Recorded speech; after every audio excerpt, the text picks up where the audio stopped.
किसी का कोई डाउट है तो बताएं। ये तो सर सैम वाला ही डाउट है थोड़ा सा, अगर कुछ इजाजत हो तो पूछ लो। सैम के अलावा कोई पूछे, कोई डाउट हो तो आपको, कोई टॉपिक, मैंने इतने वीडियोस अपलोड किए हैं, या आपका अदरवाइज कोई डाउट हो। एक सर मैं गंडान पे पूछो, पूछना एक था। डाउट मैंने पूछना था। जी मैम पूछिए। सर आपने ना एक जो सरकारी नौकरी या कोई भी नौकरी लगने का योग बताया था कि राशि तुल्य दशमांश बनाए और उससे लगन, फोर्थ हाउस, फिफ्थ हाउस और नाइन्थ हाउस की दशा अंतरदशा में या उनके उनमें बैठे ग्रहों की अंतरदशा में एडी जॉब एडी मिलता है। में।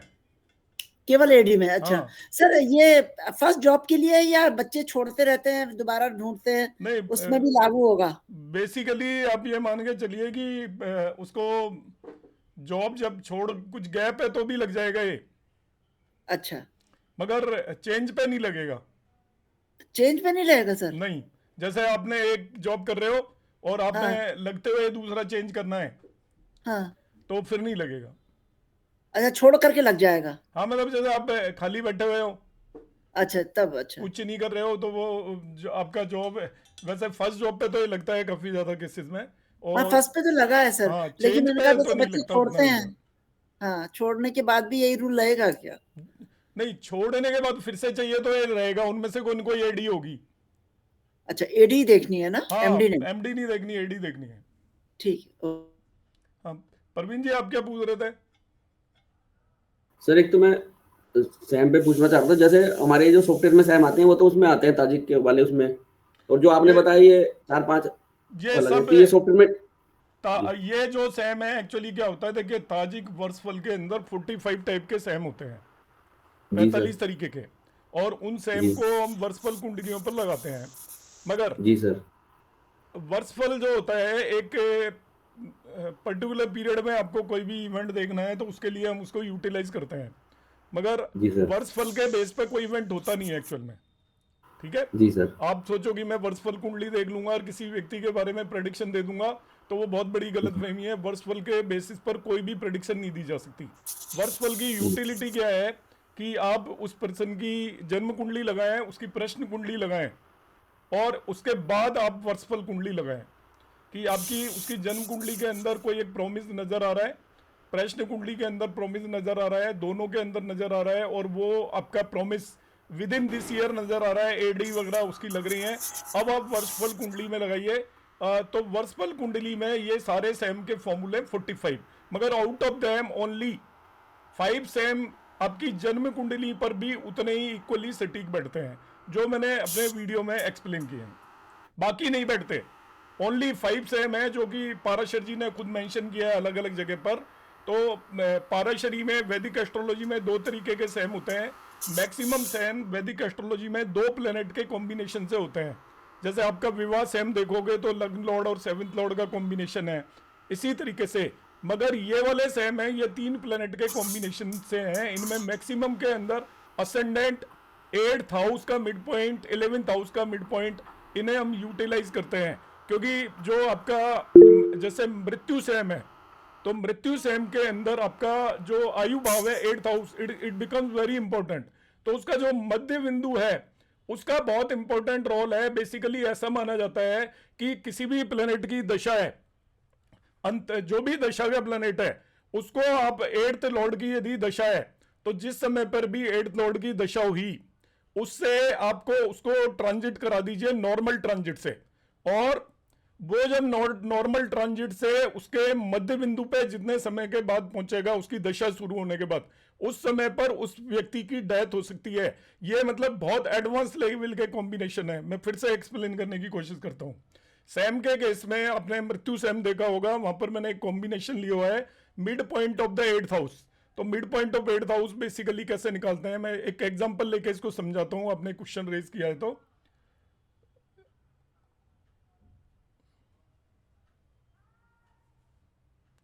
ये मतलब एक अदर टेक्निक है जो कि बहुत ज्यादा चार्ट के ऊपर लगती है, और इसमें सैम की यूटिलिटी है।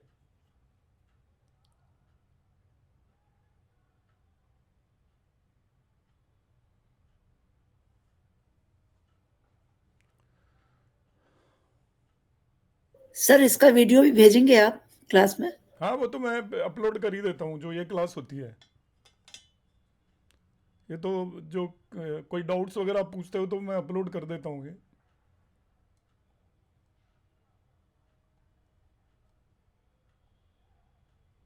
अभी देखिए मैं जस्ट फॉर एग्जांपल इसे ये शेयर करूंगा, 1 मिनट शेयर करना रहेगा।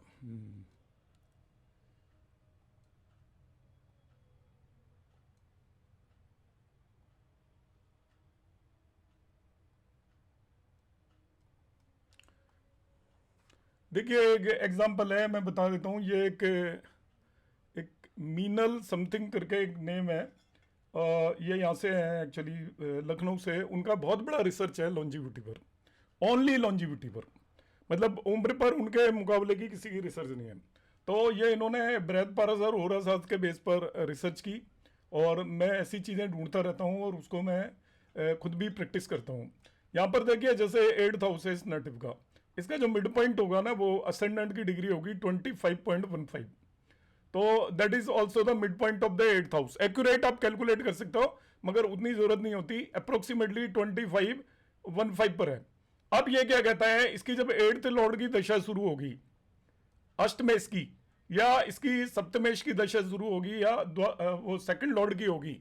ये एक्चुअली तीनों मारक होते हैं, 12th लॉर्ड भी मारक होता है, मगर इसमें जो इनका कॉम्बिनेशन है वो ये बताता है। देखिए बिल्कुल लगेगा, हर एक कुंडली पे लगा लेना आप। जो है अष्टमेश है, अष्टमेश है यहाँ पर मार्स। तो मार्स की सपोज समझने की कोशिश करना, थोड़ा सा कॉम्प्लिकेटेड कंसेप्ट है। मार्स की कोई सी भी दशा है, कोई सी भी हो सकती है। इसकी डेथ तभी होगी पक्का, मार्स की महादशा, मार्स की अंतरदशा हो, मार्स की प्रत्यंतर दशा हो, या मार्स की सूक्ष्म दशा हो। प्राण दशा हम लेकर नहीं चल रहे। इन चार में से एक जो दशा होगी वो 100% मार्स की होगी। नहीं है तो उसका बर्थ टाइम गलत है, या उसकी डेथ हो ही नहीं सकती। और इन्होंने जो अपनी रिसर्च है, इन्होंने कम से कम 225 कुंडली इस पे A to Z कुंडली पे प्रूव किया है। एक भी एक्सेप्शन नहीं है इसका कि जो 8th लॉर्ड की कोई न कोई चार में से महादशा, अंतरदशा, प्रत्यांतर दशा और सूक्ष्म दशा पे होगी। और कब होगी ये भी टाइम निकाला है 8th लॉर्ड के बेस पर। कैसे निकाला है कि 8th लॉर्ड की इन्होंने 4 टाइम दिए हैं। एक्चुअली जब भी हमें किसी भी पर्सन की एज निकालनी होती है, तो एज निकालने के लिए हमें क्या करना है कि उसका आपको पहले लाइफ स्पैन पता करना पड़ेगा, कब डेथ होगी ये इससे बताएगा, मगर आपको कैलकुलेट करके लाइफ स्पैन पता करना पड़ेगा कि इसकी अल्पायु है, मध्यायु है या पूर्णायु है, कितने साल तक जिएगा। और किसी न किसी मेथड से उसकी आपने एज कैलकुलेट कर ली। अब आप उसको पिन पॉइंट करना चाहते हो कि उसके आसपास इसकी कब होने वाली है।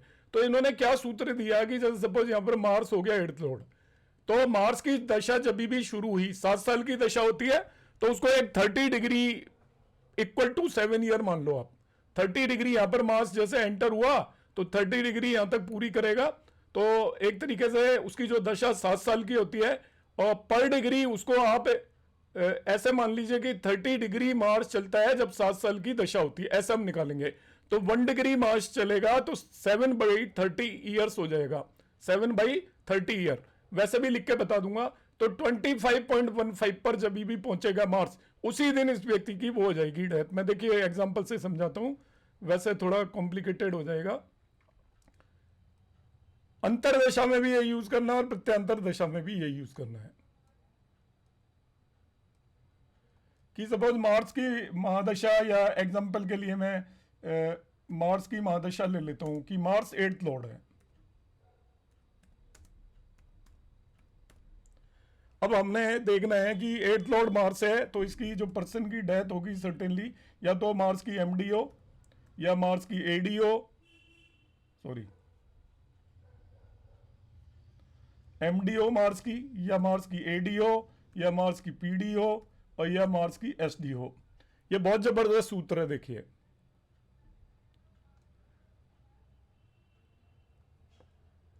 इसमें कब होगी, सपोज MD आपने निकाल ली कि मार्स की MD में इसकी होने की पॉसिबिलिटी है, तो हम क्या करेंगे, सपोज भाव मध्य या असेंडेंट की डिग्री में, सिंप्लीफाई करने के लिए वो कर रहा हूं, असेंडेंट की डिग्री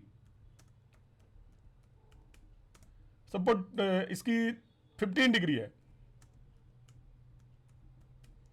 तो आपका जो 8th हर एक हाउस का भाव मध्य असेंडेंट की डिग्री माना जाता है। तो mid of the 8th house भी 15 डिग्री होगा। Mid of 8th house 15 degree होगा आपका। अब हमें क्या करना है,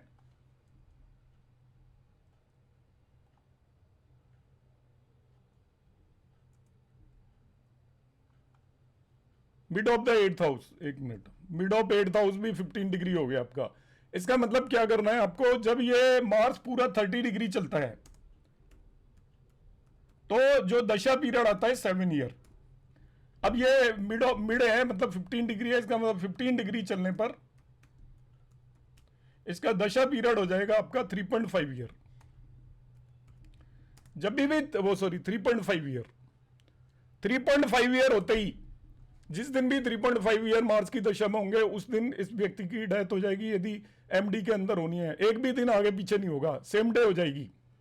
सपोज एडी में होनी है भाई दिवस के 8th लॉर्ड की एडी आ रही है, जब कब आ रही है एडी, जब हमने इसकी आयु निकाली, इसका आयु खंड निकाला। आयु निकालने का मैं तरीका बता देता हूं, आपने एक क्वेश्चन रेज किया, इसको मैं एक्सप्लेन करने के लिए बता रहा हूं केवल। आयु निकालने के जो तरीके होते हैं, एक अंश आयु है, अंश आयु बोलते हैं इसे, एक पिंड आयु है, और एक निसर्ग आयु होता है, नेचुरल एज, निसर्ग। हालांकि क्लासिक्स में पराशरी में दिया हुआ है अंश आयु उसकी निकालते हैं जिसकी लग्न स्ट्रांग हो, पिंड आयु उसकी निकालते हैं जिसका सूर्य स्ट्रांग हो, और निसर्ग आयु उसकी निकालते हैं जिसका मून स्ट्रांग हो। बाकी जो मैं आपको जो बता रहा हूं, आप तीनों आयु निकालनी पड़ेंगी आपको, और तीनों का एवरेज ले लीजिए, तीनों का एवरेज ले लीजिए, तीनों आयु कैलकुलेट करिए, मैथमेटिकल कैलकुलेशन है। सपोज एवरेज आ गई पर्सन की 65 ईयर्स,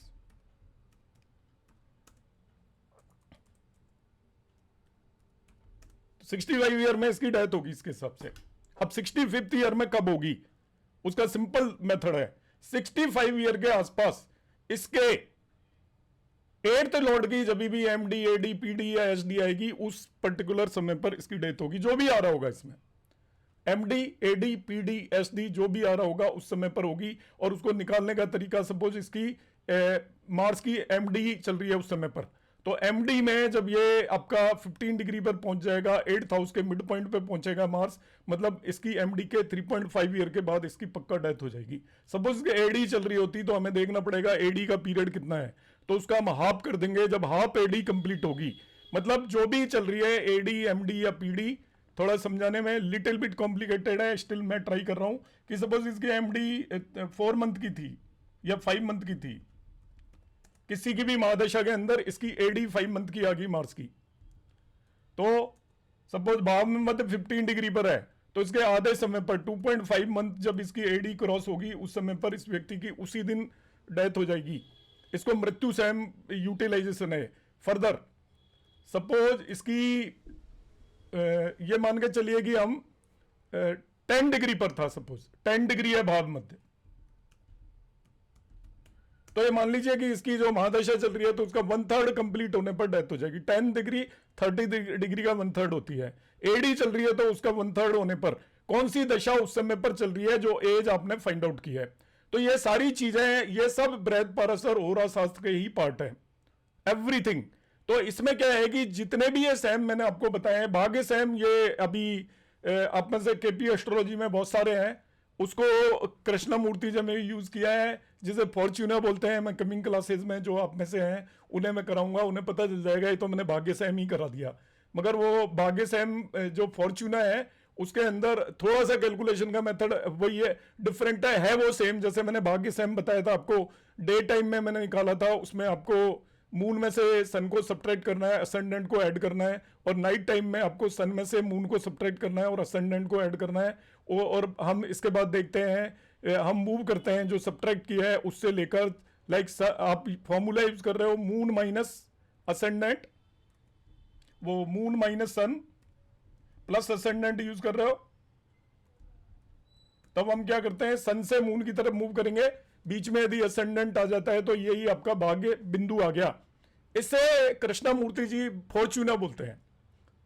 दिस इज कॉल्ड फॉर्च्यूना, जिस पर हमारी एक पूरी क्लास होगी केपी एस्ट्रोलॉजी के, जिसको शुभ पॉइंट, शुभ बिंदु या शुभ मुहूर्त निकालने के लिए काम में आता है कि साल के अंदर आपका कौन सा बेस्ट 1 मंथ ही जाने वाला है, मतलब 10 दिन जाने वाले हैं, एक दिन के अंदर आपका कौन सा बेस्ट टाइम जाएगा और एक महीने के अंदर आपका कौन सा बेस्ट टाइम जाएगा, इसकी हेल्प से वो निकालते हैं। तो कृष्णा मूर्ति जी ने इसको एज इट इज उठाया हुआ है, और ये सब बृहद पारसर होरा शास्त्र के सेम है।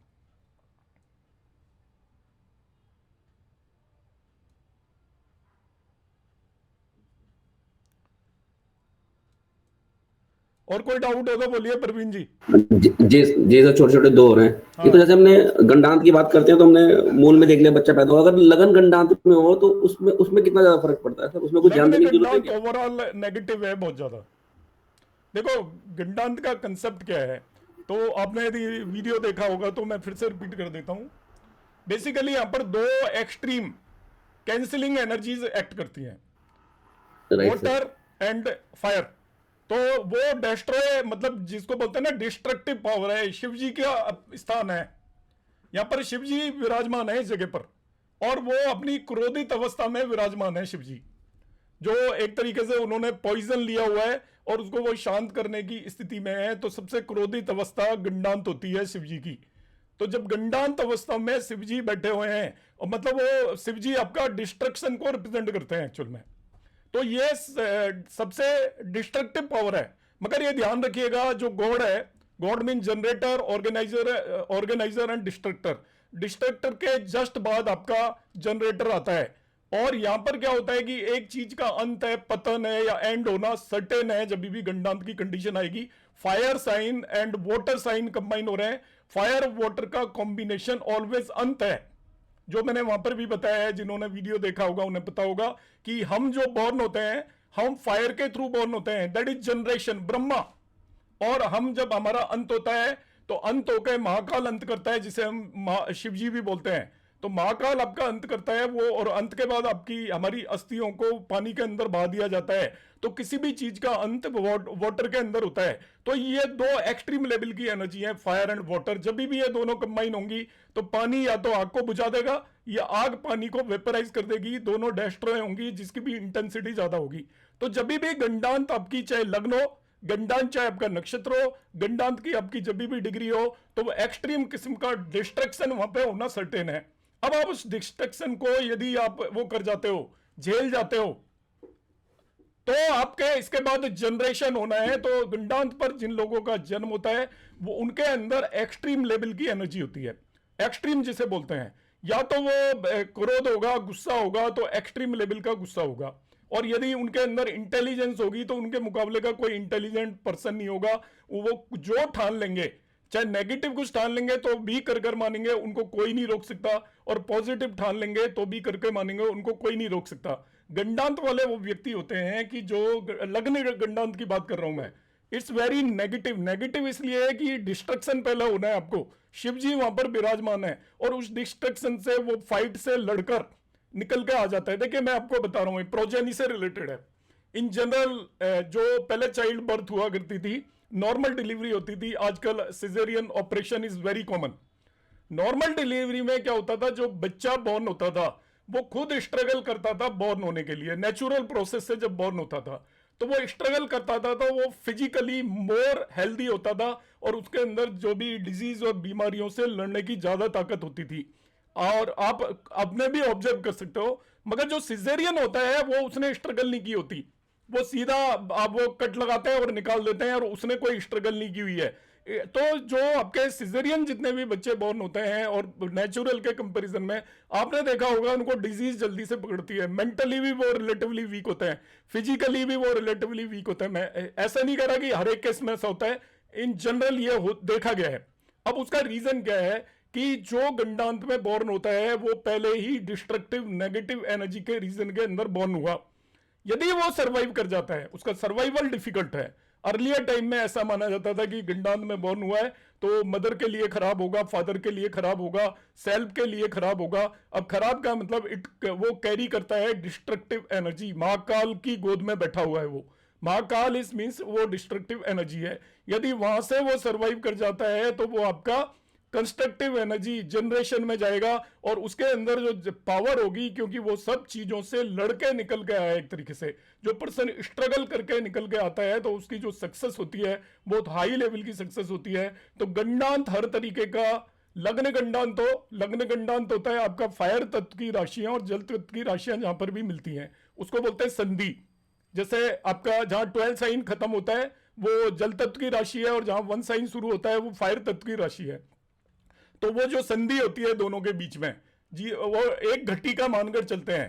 केवल 24 मिनट का एंगल, लास्ट 12 साइन में और 24 मिनट का एंगल आपका 1 साइन के अंदर है, वो आपका लग्न गंडांत हो गया। लग्न के अंदर या आपका साइन आ जाए 4 और 5, 4 मींस कैंसर राशि आपके 12th हाउस में हो और 5 साइन आपके लग्न के अंदर आ जाए, तभी भी वो गंडांत हो गया। इसी तरीके से आपका गंडांत तीसरा हो जाता है 8 एंड 9 साइन। अब गंडांत में वो नक्षत्र गंडांत भी हो जाते हैं, फिर जो आपका जल तत्व की राशि का आखिरी नक्षत्र और फायर तत्व की राशि का पहला नक्षत्र वो गंडांत राशियों में आते हैं। वो जल तत्व और आपके फायर तत्व की राशियों के बीच में आते हैं वो नक्षत्र, तो वो नक्षत्र भी खतरनाक होते हैं। मगर उनमें सबसे ज्यादा जो खराब होता है, आप देखेंगे मैंने उस वीडियो के अंदर बताया हुआ है, वो उनका एंड वाला नक्षत्र होता है जल तत्व की राशि का और फायर तत्व की राशि का पहला नक्षत्र, ज्येष्ठा नक्षत्र का लास्ट पद, और बल्कि लास्ट घटी मान लीजिए उसकी 24 मिनट, और जो आपका मूल नक्षत्र की पहली घटी वो सबसे डेंजरस होती है।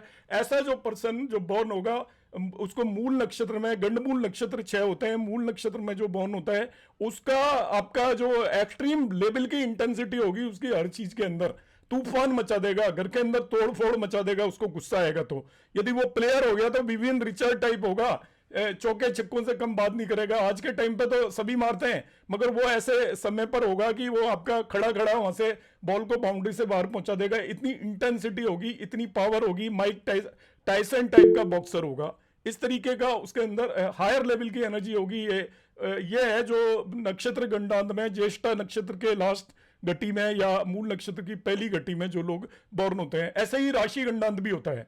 आपकी वो वीडियो में मैं थोड़ा गलत बोल गया हूं, जो 2 तत्व की राशियां होती हैं वो 2 तरह की होती हैं। आपकी तिथि गंडांत, नंदा तिथि होती है और एक आपकी पूर्णा तिथि होती है। तो जहां पर भी पूर्णा और नंदा तिथि जाकर मीट करती हैं उस पर्टिकुलर पॉइंट को हम तिथि गंडांत बोलते हैं। उस समय पर कोई शुभ कार्य नहीं करना चाहिए। 1, 6, 11 जो तिथि आपकी पहली, छठी और एकादशी, ये आपकी नंदा तिथि है, शुभ तिथि होती है हर काम को करने के लिए।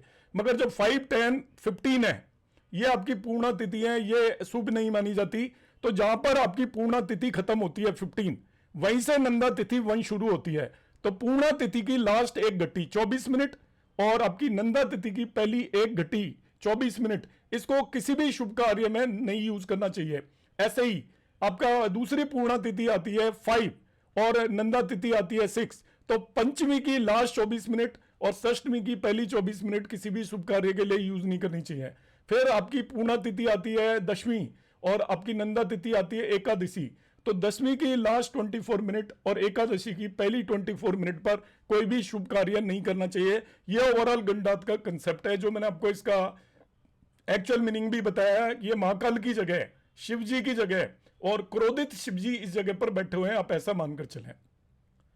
आनंद लक्ष्मी ने जैसे अपना सर hand चंद्र raise किया हुआ है।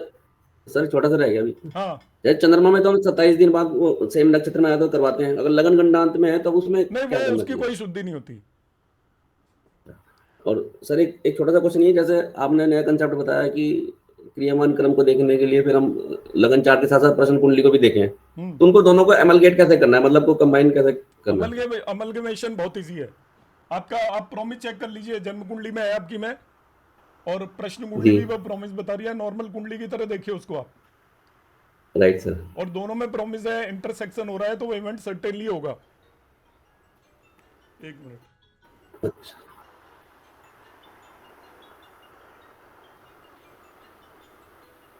हेलो, हाँ जी, नमस्कार जी, नमस्कार जी। सर ऐसा मेरी अभी क्लास चल रही है, आप प्लीज 9:45 के आसपास कॉल कर लेना, या मैं कर लूंगा। ओके जी। हाँ जी, क्या कह इसमें रहे थे जो प्रवीण जी? इस प्रश्न कुंडली की बात चल रही थी सर, हाँ, एमलगेशन देखो ऐसे एमलगमेंट की। है, आपको ये मैं इसीलिए बताता रहता हूँ ये चीज़ें, क्योंकि ये कोई नहीं बताता, और कोई जी भी सर, नया बताता तो कंसेप्ट। मेरे पास लोग आते हैं परेशान होकर कि प्रेडिक्शन हम कर नहीं पा रहे हैं। तो उसका बेसिक आइडिया क्या है, और ये सभी क्लासिक्स में लिखा हुआ है, इसमें कोई बड़ी बात नहीं है, मगर बताना नहीं चाहता कोई भी। आपको सबको प्रेडिक्शन सिखा दी जाती है कि जन्म कुंडली से प्रेडिक्शन होती है। ये अपना आप में बहुत बड़ा वो है असत्य कि जन्म कुंडली से प्रेडिक्शन की जा सकती है। जैसा मैंने बताया है कि देखिए क्या होगा, जन्म कुंडली तो आप जिस दिन पैदा हुए उस दिन बन गई, वो आपके प्रारब्ध पर बेस्ड है। इस जन्म में आपने क्या किया नहीं किया जन्म कुंडली में उसका कोई लेना देना नहीं है। वो तो आपकी जिस दिन आप पैदा हुए आपकी पूरी दशा सीक्वेंस बन गई, कब कब कौन सी दशा आएगी, और दशाओं से निर्धारित हो जाता है कि आप जिंदगी में किस समय पर आपके साथ कौन कौन सी घटनाएं घटित होनी है, अब होंगी या नहीं होंगी। ठीक है, और इसके बारे में आपको बहुत कम लोग बोलेंगे क्योंकि जानकारी नहीं है। आप किसी से बात करोगे तो वो कहेंगे नहीं नहीं ऐसा नहीं है, जबकि रियलिटी ये है जो भी जानकार है वो जरूर बताएंगे आपको। अब क्या हुआ कि आपका क्या, हम जो भी कर रहे हैं इसका मतलब तो प्रारब्ध पे सारा डिपेंड करेगा, तो इस जन्म में तो कर्मों का कोई रोल ही नहीं हुआ, तो इस जन्म में कर्म वो ये जवाब दे देंगे आपको कि वो तो इसका इनका फल तो आपको अगले जन्म में मिलेगा। ऐसा तो नहीं हो सकता कि इस जन्म में हम जो कर्म कर रहे हैं उनका फल अगले जन्म में मिलेगा। जैसे मैं अभी आपको अभी पढ़ा रहा हूं तो आपके पास तो मेरी बात अभी पहुंच गई, मुझे जो सेटिस्फेक्शन हुआ वो अभी हो गया, अगले जन्म में क्यों मिलेगा। हैंड टू हैंड भी तो रिजल्ट मिलता है ना। हम जब भी कोई भी कर्मास करते हैं तो कर्मास का क्या होता है कि जो Newton's law of action reaction है, every action has equal and opposite reaction. तो हम जो भी कर्म कर रहे हैं अच्छा, उसका वो डिपॉजिट हो गया, वो यूनिवर्स के अंदर चला गया, स्पेस के अंदर चला गया। कर्म अच्छा कर्म किया वो आपके अकाउंट में डिपॉजिट हो गया, और ये फिक्स हो गया कि उसका आपको अच्छा फल मिलना ही है, क्योंकि आपने एक एक्शन किया, उसका रिएक्शन कोई दुनिया की ताकत नहीं रोक सकती। ये कर्म थ्योरी है कि मैंने जो काम किया अच्छा किया है तो उसका अच्छा फल मुझे मिलेगा, वो आपका डिपॉजिट हो गया। मगर law of nature Newton law से इतना डिफर करती है। न्यूटन लॉ तो ये कहता है कि every action has equal and opposite reaction. वो एट दैट इंस्टेंट होता है कि मैंने किसी को मारा तो वो मुझे अभी मार देगा, वो तो है न्यूटन्स लॉ। मगर ये क्या है आपका जो नेचर का लॉ, ये कहता है कि मैंने जो अभी काम किया वो ये मान के चलिए कि मैंने किसी को थप्पड़ मार दिया, अब वो कमजोर है, आज की डेट में मुझे वापस नहीं मार सकता, मगर वो दिल में इसको रख के बैठा हुआ है, और वो मौके के इंतजार में उसको 5 साल 10 साल 15 साल बाद जब मौका मिलेगा तो वो मेरे से बदला लेगा जरूर। मगर वो तो जो हम नेचर में जो वर्क करते हैं, हर एक वर्क आपका यूनिवर्स में चला जाता है। अब यूनिवर्स को जो डिस्ट्रॉय करते हो, जैसे देखिए आपका अभी आज के टाइम में नेचर को आप देखते हो, आजकल क्या होता है, किसी टाइम पर ये होड़ लगी हुई थी, पेड़ काट दें, रोड बना दें, चाहे पहाड़ कट जाएं, सारी दुनिया खत्म हो जाए, मगर डेवलपमेंट होना चाहिए। वो एक एक्शन था हमारा, आज रिएक्शन नेचर दिखा रही है। आज ग्लोबल वार्मिंग की बात चल रही है, कार्बन रेटिंग की बात चल रही है, और ये आपके पहाड़ धस रहे हैं, सारे जो आपके ग्लेशियर्स पिघल रहे हैं, थोड़े दिन में पानी आने की स्थिति कम हो जाएगी। तो व्हाट इज दिस, ये नेचर का रिएक्शन है। आप जो भी एक्शन करते हो उसका रिएक्शन आपको मिलता है। अब हम क्या करते हैं, जब हम जिस दिन पैदा हुए प्रारंभ में एक कुंडली लेकर पैदा हो गए, और कुंडली ने एक आपका अनफोल्ड कर दिया कि इस एज पे ये होना है, इस एज पे ये होना है, इस एज पे ये होना है। 15 साल की उम्र में आपको नौकरी मिलेगी, 20 साल की उम्र में आप कॉलेज कर लोगे। मगर आपके इस जन्म के जो कर्माज हैं, करंट क्रियामान कर्माज जो भी आप कर रहे हो, कर्माज भी आपके ऐड हो रहे हैं, उनको आप नेगेट नहीं कर सकते, उन्हें कैंसिल नहीं कर सकते, उन्हें अगले जन्म पे नहीं पहुंचा सकते। तो आप जो प्रारब्ध में जो भी कर्माज लेकर आए हो, उनके 60 to 70% इन जनरल रिजल्ट आपको इस जन्म में मिलेंगे, बाकी वो कर्म भी अगले जन्म में चले जाएंगे। क्योंकि आप बगैर रिजल्ट के law of every action as equal and opposite reaction, कर्म थ्योरी में हर एक किए गए काम के बदले में आपको फल मिलना है, मगर कब मिलना है वो डिसाइडेड नहीं है, वो ईश्वर डिसाइड करेगा कि कब मिलना है। तो जब हम इस जन्म में अपने कर्मास करते हैं तो इस जन्म के कर्म हमारे एक्यूमुलेट होते रहते हैं, और जो आपकी प्रश्न कुंडली बनती है, प्रश्न कुंडली मॉडिफाई होती है हर एक घंटे में, 15 मिनट में, 3 दिन में, 5 दिन में, जब भी देखोगे आप कहोगे तो नई बन गई। नई इसलिए बन गई कि हमारे कर्मास बदल रहे हैं। आप कहोगे मैं तो रात में सो रहा था और सुबह तक कैसे प्रश्न कुंडली बदल गई। आपका थॉट प्रोसेस भी कर्मास है।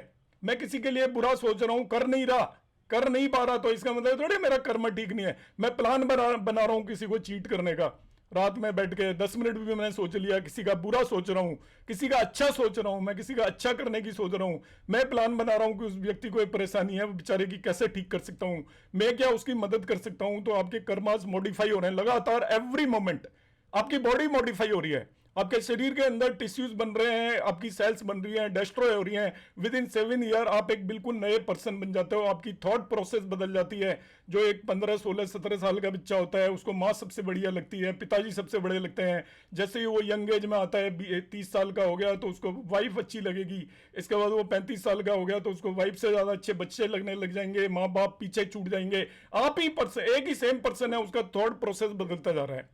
ऐसे ही आपकी फिजिकल बॉडी चेंज होती रहती है, हमारे सारे टिश्यूज डिस्ट्रॉय होकर नए बन जाते हैं 7 साल में। इसी तरीके से हमारे कर्मास लगातार बदलते रहते हैं, और कर्मास बदलते हैं तो आपकी प्रश्न कुंडली बदलती रहती है। तो आप जो पिछले जन्म पर लेकर आए हो वो आपकी जन्म कुंडली है, और इस जन्म में जो आप कर्म कर रहे हो वो आपकी प्रश्न कुंडली है। हम ओवरऑल जो हमें रिजल्ट मिलते हैं वो हमारे प्रारब्ध के 60 to 70% रिजल्ट मिलते हैं, और करंट जन्म कर्मास प्रश्न के हमें रिजल्ट मिलते हैं रिमेनिंग। बहुत सारे लोग जो वास्तु वगैरह पढ़ते हैं वहां पे वास्तु के टीचर बता देते हैं कि वास्तु के 30 या 35% फल मिलते हैं, वो वास्तु के नहीं मिलते, वो आपके प्रश्न करंट जन्म कर्मास के फल होते हैं, जिसे हम किसी भी तरीके से बता दें। तो जब आप प्रश्न कुंडली और आप जन्म कुंडली दोनों को लगा लेते हो, और दोनों कुंडलियों से आप देख रहे हो कि इसके अंदर राजयोग बन रहे हैं, ये प्रॉमिस बन रहे हैं, वो इवेंट आप नोट कर लो, मैं आपको गारंटेड बता रहा हूं वो इवेंट आपकी लाइफ में होगा ही होगा। प्रश्न कुंडली की एक खास बात और है, प्रश्न कुंडली आपसे टाइम ऑफ बर्थ नहीं पूछेगी, आपको एक्यूरेसी की रिक्वायरमेंट नहीं है। आपके माइंड के अंदर जब भी प्रश्न आया, वो पर्सन आपके पास आया, देखिए केपी एस्ट्रोलॉजी में हम यूज करते हैं, मेरे पास कोई भी व्यक्ति आया तो जो बहुत बड़े बड़े जितने भी एस्ट्रोलॉजर हैं वो ये चीज करते हैं, मगर वो बताते नहीं है जनरली सभी को। वो बर्थ कुंडली तो आपकी होगी, वो उस समय पर उसका टाइम चार्ट क्रिएट करते हैं जब भी वो व्यक्ति आया। इसके बाद वो सरसरी नजर से देखते हैं कि भाई इसकी जन्म कुंडली में ये चीज चल रही है, ये दशा चल रही है, ये योग बनते हुए नजर आ रहे हैं। फिर वो टाइम चार्ट में भी देखते हैं, उसकी दशाएं देखते हैं, यदि दोनों का इंटरसेक्शन है तो वो आपको शॉर्ट जवाब दे देते हैं, इस तारीख को ये इवेंट होगा आपकी लाइफ के अंदर। इसके ऊपर जो लोग और भी उसको पिन पॉइंट करना चाहते हैं, वो वर्ष फल वगैरह का कॉम्बिनेशन भी उसके अंदर लगा सकते हो, पर फिर आपको एक ही कुंडली पर काफी समय तक वर्क करना पड़ेगा। इसलिए लोग इस प्रैक्टिस को फॉलो नहीं करते, क्योंकि इस प्रैक्टिस से आप 2-3 घंटे में जाकर कहीं एक प्रॉपर प्रेडिक्शन दे पाओगे, वो कोई करना नहीं चाहता। But this is the only proper way to predict about any event. Clear है प्रवीण जी? जी sir, thank you very much sir. इसमें एक छोटा सा बस क्वेरी है कि जैसे सुबह उसने बताया हमें कुछ और हम देख रहे हैं शाम को टाइम मिला, तो फिर तो लगन तो बहुत चेंज हो जाएंगे सुबह शाम तक। नहीं, वो तो उसमें हम टाइम वही डालते हैं ना प्रश्न कुंडली में, तो जो सुबह उसने बताया था हमें ना, टाइम ऑफ प्रश्न नोट करके रखते हैं ना हम तो उसमें। ठीक ठीक है सर, समझ वही तो प्रश्न कुंडली वाला एक नहीं है, वो ठीक। आपका मून पे बेस्ड होता है एक्चुअली। मून विचार लेकर आता है माइंड में, मून की पोजीशन, और हमें एनालिसिस भी करना चाहिए। जब तक कि मून का नक्षत्र चेंज ना हो उसके बाद नहीं करना चाहिए। ठीक, जैसे केपी में बताया था आपने। ठीक है हाँ बिल्कुल। ठीक है, अनंत लक्ष्मी मैम। सर आपने जो अभी गंडांत का बताया, तो गंडांत में इट इज ऑलवेज वो जो लास्ट चरण है नक्षत्र का, लास्ट चरण and the first charan of the next nakshatra, that is what comes under the gandant this thing, right? Yes. So what happens then भी नहीं, बल्कि गंडांत होता है। देखिए अब मैं फिर से रिपीट कर देता हूँ, आप वैसे मेरा वीडियो देख लेना, उसमें मैंने एक्सप्लेन किया हुआ है। नक्षत्र जो गंडमूल नक्षत्र तो पूरे 6 नक्षत्र होते हैं। पहली बात जिसे हम कहते हैं ना कि इस पर्सन का जन्म मूल नक्षत्र में हुआ है, वो केतु के 3 नक्षत्र और बुध के 3 नक्षत्र को हम गंडमूल नक्षत्र बोलते हैं। जिस भी पर्सन का जन्म इन नक्षत्र, चंद्रमा इन नक्षत्रों में हो जन्म के समय, उसको अपनी नक्षत्र शुद्धि करानी चाहिए, जिसे हम मूल नक्षत्र का आपका उपाय बोलते हैं 27 डेज के बाद। और ये बृहद पाराशर ओरा शास्त्र में मेंशन्ड है, तो मैं उस चीज को एग्री करता हूं जो वहां पे मेंशन्ड है।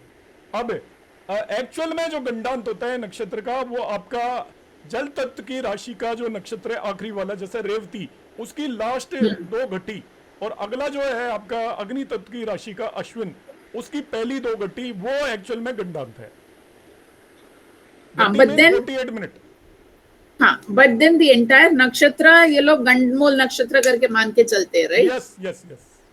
हाँ, उसके क्या है कि उसके अलग अलग चरण में जन्म हुआ होता है, तो उसके अलग अलग रिजल्ट होते हैं। तो इन जनरल क्या होता है, जैसे आपका आश्लेषा नक्षत्र हो गया, तो आश्लेषा नक्षत्र के पहले 3 चरण में कोई वो प्रॉब्लम नहीं आती, 4थे चरण में आती है। मगर अब इस चक्कर में कौन पड़ेगी किस चरण में प्रॉब्लम आएगी, इसलिए हम क्या करते हैं कि पूरे नक्षत्र को मूल नक्षत्र बोल दिया गया है, और उस पूरे नक्षत्र में किसी भी पर्सन का बर्थ होता है तो उसका हमें रेमेडियल वो करना चाहिए, ऐसा हम मानकर चलते हैं, जिससे कि फैक्टर ऑफ सेफ्टी रखते हैं। अच्छा, okay. One more small query, मैं actually I have join the ICAS thing course कर रही हूँ, तो वहां पर वो लोग ताजिक का कुछ इंट्रोड्यूस करे, तो क्या आप ताजिक का भी कोर्स करवाते हैं? ताजिक आप कोर्स है ऑलरेडी, आप मेरी जो यूट्यूब चैनल पर जाइए और वहाँ पे वर्सफल करके दिया हुआ है, उसमें ताजिक की सारी इंपॉर्टेंट बातें दी हुई है। ओके, राइट, वर्सफल आप थैंक यू पूरी मेरी प्लेलिस्ट देख लीजिए, और उसके बाद भी आपको Okay. कोई भी इशू आता है तो आप मेरे से पूछ सकते हो, आई विल एक्सप्लेन। जो Okay. आपके इंस्टीट्यूट में जो भी सिलेबस होता है कंप्लीट अवेलेबल है हाँ. मेरे यूट्यूब चैनल पर। Okay, right, thank you sir. Radha Gupta ma'am. हाँ जी, नमस्ते सर। जी नमस्ते। सर, मेरा एक क्वेश्चन था कि ये मेरे बेटे का जो मात्र कारक है वो D24 में 5th हाउस और 5th लॉर्ड से कैसे भी मतलब मैच नहीं कर रहा है। अच्छा। और 10 मिनट तक आगे भी करती हूँ तब भी नहीं मैच करता है। अच्छा। और जो डॉक्टर ने टाइम दे रखा है वो तो उनके अकॉर्डिंग ठीक है, मतलब उसमें हम 1-2 मिनट ही आगे पीछे कर सकते हैं। तो सर चलता है ऐसे अगर चल मात्र जाता है। कारक D24 9th हाउस से लिंक चल बन रहा जाए। होगा, देखना। हाँ जी सर, 9th हाउस से तो बन रहा है। हाँ ठीक है, 9 से भी बन जाता है 5-10% केसेस में। हाँ जी। और एक छोटा सा क्वेश्चन ये था सर कि जैसे प्रश्न कुंडली किसी ने हमसे क्वेश्चन पूछा तो वो तो प्रश्न कुंडली हो गई, लेकिन हमारे मन में जैसे कोई क्वेश्चन आया कि हमें अपने भाई का देखना है, अपने रिलेटिव्स का देखना है, तो उनकी प्रश्न कुंडली जैसे हमारे मन में क्वेश्चन आया तो उसी टाइम की बनाए हम। आपका ऐसा है, देखिए मैं आपको एक मतलब ऑनेस्ट एडवाइस दूंगा मैं, क्योंकि वो नहीं देता। अपने से रिलेटेड प्रश्नों का खुद एनालिसिस कभी ना करें। ठीक है सर। अपनी कुंडली का भी नहीं करें, और ये सब लोग बोलते हैं और अपने से रिलेटेड एक्चुअली क्या होगा, अनबायस्ड नहीं होता। जब एनालिसिस में बाइसिंग आ जाती है, आपको दूसरे पर्सन के बारे में चीजें पता लग जाती हैं, तो आप अकॉर्डिंगली सोचने लग जाते हो, और फिर उसकी असली चीजें आपके माइंड में नहीं आएंगी, तो वो आप किसी और से एनालाइज करें। ठीक है सर, जी thank you sir. Rajni Agarwal ma'am. Sir ये छोटे मूल क्या होते हैं सर? मूल होता है ना सर, वैसे छोटे मूल सुनने में आता है सर, वो क्या होता है? मुझे आइडिया नहीं सर है एक मैडम, चीज वो वैसे पंडितों सर में एक पता होगा। छोटे मूल जैसा कोई वर्ड एस्ट्रोलॉजी में तो नहीं है। और सर एक जो भद्रा रत्न है सर, उसका मुहूर्त में उपयोग होता है, इसका लॉन्जिविटी वगैरह में भी होता है क्या असर सर? किसका? भद्रा में जन्म लेने वाले बच्चों का। हाँ, भद्रा का नहीं, नहीं होता ना सर? ना। भद्रा का भी देखो बहुत ज्यादा कंफ्यूजन है। भद्रा तो केवल जो आपकी जितनी भी भद्रा होती है उनमें से केवल पृथ्वी लोक की भद्रा को हम नेगेटिव मानते हैं, बाकी तो कोई दिक्कत नहीं होती उसमें। आजकल क्या सर है कि ये सोशल मीडिया चल चुका है, तो जबरदस्ती भद्रा, रक्षाबंधन आपने देखा होगा, पहले कोई नहीं मानता था, आजकल सब नहीं लोग। सर, वो आयु की किताब में है ना सर, वो थोड़ा सा दिया हुआ है कि भद्रा में जन्म लेने वाले का थोड़ा ये रहता है। एक्चुअली मैडम क्या होगा, जो तिथि के बेस पर जो वो होता है ना, और तिथि के बेस पर आप देखोगे तो उसके बिल्कुल डिफरेंट कंसेप्ट है। वो एक्चुअली मुहूर्त है एक तरीके का, वो तो तिथि के बेस पर इस पर्टिकुलर तिथि को जन्म होगा तो कुछ अलग है, तो उसको आप लिंक नहीं करें। वो मुहूर्त बेस्ड है, और वो एज पे कोई फर्क नहीं डालता। वो एक्चुअली क्या होगा, उसकी लाइफ में थोड़ा स्ट्रगल वगैरह होगी, और इस तरीके से मान के चलते हैं कि ऐसे तो जो आपकी रिक्ता तिथि में जो जन्म होता है उसे भी प्रॉब्लम होती है पर्सन को, पर वो मुहूर्त वाली चीजें बहुत ज्यादा ऑथेंटिक नहीं है, बहुत ज्यादा एप्लीकेबल नहीं है। वैसे आयु में कोई भी चीज पूरी तरीके से एप्लीकेबल नहीं है, ये भी बता देता हूं मैं। आप जो एज निकालोगे वो भी आपकी रफली आती है। सर एक ये अर्गला का क्या क्या चीज है सर? ये अर्गला जेमिनी में करेंगे मैडम, लंबा टॉपिक है थोड़ा। ठीक है, थैंक यू छोटा नहीं सर। है वो, बड़ा टॉपिक है कि वो अपना में 2-1 क्लास का टॉपिक है। तो अर्गला बाकी उसको ना ही यूज करो तो ठीक है, वो कोई एप्लीकेबल नहीं है। कुछ एक दो लोग यूज करते हैं, उसके बारे में क्लास 6 में जो दे रखा है वो भी आधा अधूरा है, तो उससे बचा जाए तो बेटर है। हालांकि आप चाहोगे तो आप मेरे उस पर यूट्यूब चैनल पर जाएंगे, आपको वीडियो मिल जाएगा अर्गला का। Thank you sir. आप जो चीज पूछोगे उसका वीडियो जरूर होगा। जी हेमा मैम, आप पूछ चुके हो। सर मैं एक चीज पूछ रही थी कि आप अभी बता रहे थे कुंडली से ज्यादा प्रश्न कुंडली एक्यूरेट इवेंट नहीं, एक्यूरेट तो इसलिए होती है, प्रश्न कब आया। अब कुंडली से ज्यादा नहीं बोल रहा मैं, पहले कहा 60-70% जन्म कुंडली और 30-35% प्रश्न कुंडली आपको इंडिकेट करती है। अच्छा सर, तो फिर किसी का ऑपरेशन करना हो या कोई बीमार हो हॉस्पिटल में, तो उस टाइम प्रश्न कुंडली ज्यादा एक्यूरेट रहेगी ना नहीं, जन्म कुंडली से? केवल प्रश्न कुंडली तो एस्ट्रोलॉजर को देखनी नहीं चाहिए। हाँ ठीक है। मतलब ओनली प्रश्न कुंडली तो एस्ट्रोलॉजर को नहीं देखनी चाहिए कभी भी। आप उसने पैसे ही बनाने तो बात अलग है, प्रश्न कुंडली में जो भी आप देखते हो वो आपके कर्माज में से कट होता है। और आप जो भी बता रहे हो, आपको जन्म कुंडली के साथ प्रश्न कुंडली आप देख सकते हो, कोई दिक्कत नहीं है उसमें। तो सर प्रश्न कुंडली की दशाएं अलग चल रही होती हैं, जन्म कुंडली की दशाएं अलग चल रही होती हैं? कुछ ना कुछ तो उन भावों से लिंक दशाएं आ जाएंगी आपकी। जैसे किसी की ऑपरेशन होना है तो आप देखिएगा जी। कि या तो नेचुरल सिग्निफिकेटर मार्स की दशा होगी, केतु की दशा है, अंतर दशा होगी प्रश्न कुंडली में, या 8वें भाव का जी। कोई कोई लिंक हो रहा होगा, 12वें भाव का लिंक हो रहा होगा, 6ठे भाव का लिंक होगा, लग्न का लिंक होगा। उन चीजों का लिंक प्रश्न कुंडली में भी जरूर निकल रहा होगा डेफिनेटली। अच्छा अच्छा अच्छा, ऐसे टैली करते हैं। हाँ, ऐसे ही ठीक टैली है। करना है कि दोनों कुंडलियों में आपने जन्म कुंडली में प्रॉमिस देगा कि भाई ये तो इसके 8th लॉर्ड की दशा चल रही है, या 8वें भाव में जो प्लेनेट बैठा है उसकी दशा चल रही है, तो ये ऑपरेशन दे सकता है, या मार्स की दशा चल रही है, केतु की दशा चल रही है, दशा नहीं तो अंतर दशा चल रही है, प्रत्यंतर दशा चल रही है, तो आपने जन्म कुंडली से आपको लगा प्रॉमिस बन रहा है, उसका डिविजनल चार्ट में जाकर देख लिया, नवांश में देख लिया, D3 के अंदर देख लिया, या आपने D12 में जाकर देख लिया। अब आप उसकी प्रश्न कुंडली पकड़ लीजिए, प्रश्न कुंडली भी वही चीजें इंडिकेट कर रही है, तो फिर होगा ही होगा। अच्छा अच्छा, थैंक यू सर। जी, ज्योति कृष्णन मैम। हाँ जी नमस्कार। जी वो नमस्कार। तिथि घंटांतर तो दोबारा थोड़ा बताएंगे वो? क्या बोले मैम?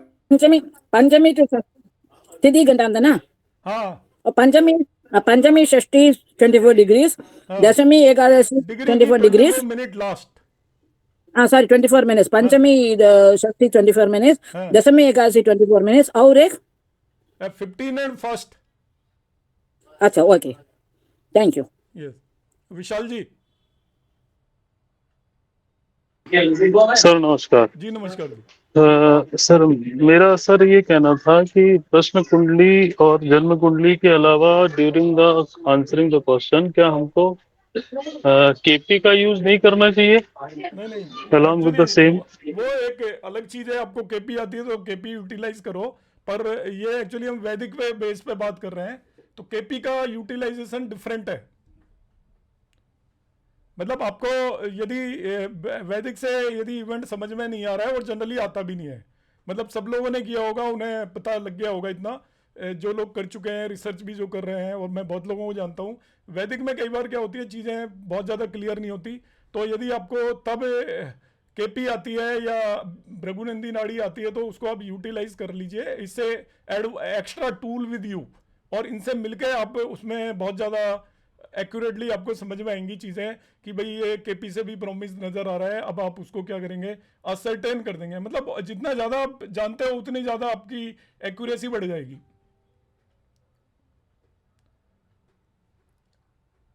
जी सुनीता सर यही कंफर्मेशन चाहिए था। जी जी सुनीता मैम, देखो आप लोग सब कर रहे हो, मैं आपको सबको एडवाइस करूंगा, आप जहां मर्जी से करें। जिन्होंने वैदिक की हुई है वो केपी और भृगुनंदी नाड़ी के बहुत छोटे कोर्स होते हैं, जरूर करें उन्हें। आपने यदि एस्ट्रोलॉजी करनी है तो शौक ही आप कर रहे हैं, तो आपने पढ़ लिया ग्रह क्या होता है, ये क्या होता है, वो क्या होता है, कभी कभार कोई कुंडली देख ली तो ठीक है, मगर आपको ये तीनों एस्ट्रोलॉजी आनी चाहिए। वो आपकी जो एस्ट्रोलॉजी लेवल है, आपको आपके पास से कोई व्यक्ति वापस नहीं जाएगा, चाहे वो कुछ भी करके आए। वो कोई भी प्रश्न लेकर आया है, आप उसको उसका जवाब 100% दे पाओगे यदि आप, और ओनली वैदिक के बेस पर भी नहीं दे पाओगे, ओनली केपी के बेस पर भी नहीं दे पाओगे, ओनली भृगुनंदी नाड़ी के बेस पर भी नहीं दे पाओगे। कोई भी एक एस्ट्रोलॉजी आपकी कंप्लीट वो नहीं है। वैदिक कंप्लीट है, मगर उसकी थोड़ा अंडरस्टैंडिंग हो नहीं पाती है उतनी जितना होनी चाहिए। समझ में आने में उसमें थोड़ी परेशानियाँ होती हैं। अब मल्टीपल चीज़ें आ जाती हैं, तो वो प्रॉमिस को समझने में, दशाओं को समझने में। अब दशा और प्रॉमिस से बचना चाहते हो तो केपी में प्रॉमिस समझना बड़ा आसान है, दशा समझना आसान है। भृगुनंदी नाड़ी में ना दशा होती है ना प्रॉमिस होता है, तो वहाँ पर केवल कंजंक्शन के बेस पर आप बहुत सारी चीज़ें बता सकते हो, और वो सारी चीज़ें 80% तक बिल्कुल सही जाती हैं। ऐसे ही सभी में वही 70-80% तक सही जाती हैं, तो आप कर सकते हो। हाँ सुनीता मैम पूछिए।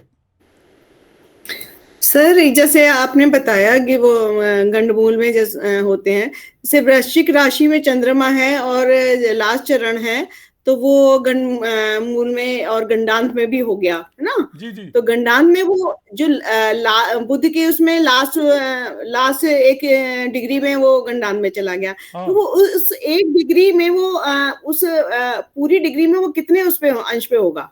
नहीं, जैसे 12 डिग्री कुछ 12 डिग्री उसके 12 डिग्री और आपका 32 मिनट से आगे अच्छा। यदि एंगल है उसका तो वो गंडांत है पूरा। अच्छा सर, ठीक ठीक ठीक। एक और सर नक्षत्र 13 डिग्री 20 मिनट का होता है ना।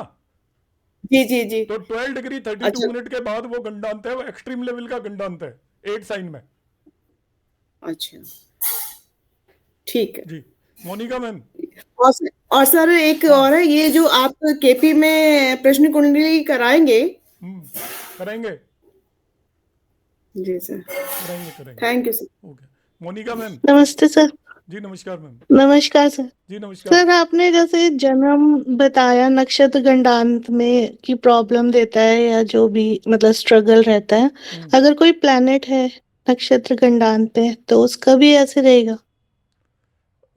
हाँ थोड़ा तो रहेगा, मगर उतना ज्यादा नहीं वेटेज देते उसको। चंद्रमा है तो ज्यादा वेटेज दिया जाता है, और ये इसकी ज्यादा प्रॉब्लम रहती है बचपन में 5-10 साल। ये लॉन्जिविटी का पार्ट है, बालरिस्ट का वो कॉम्बिनेशन है।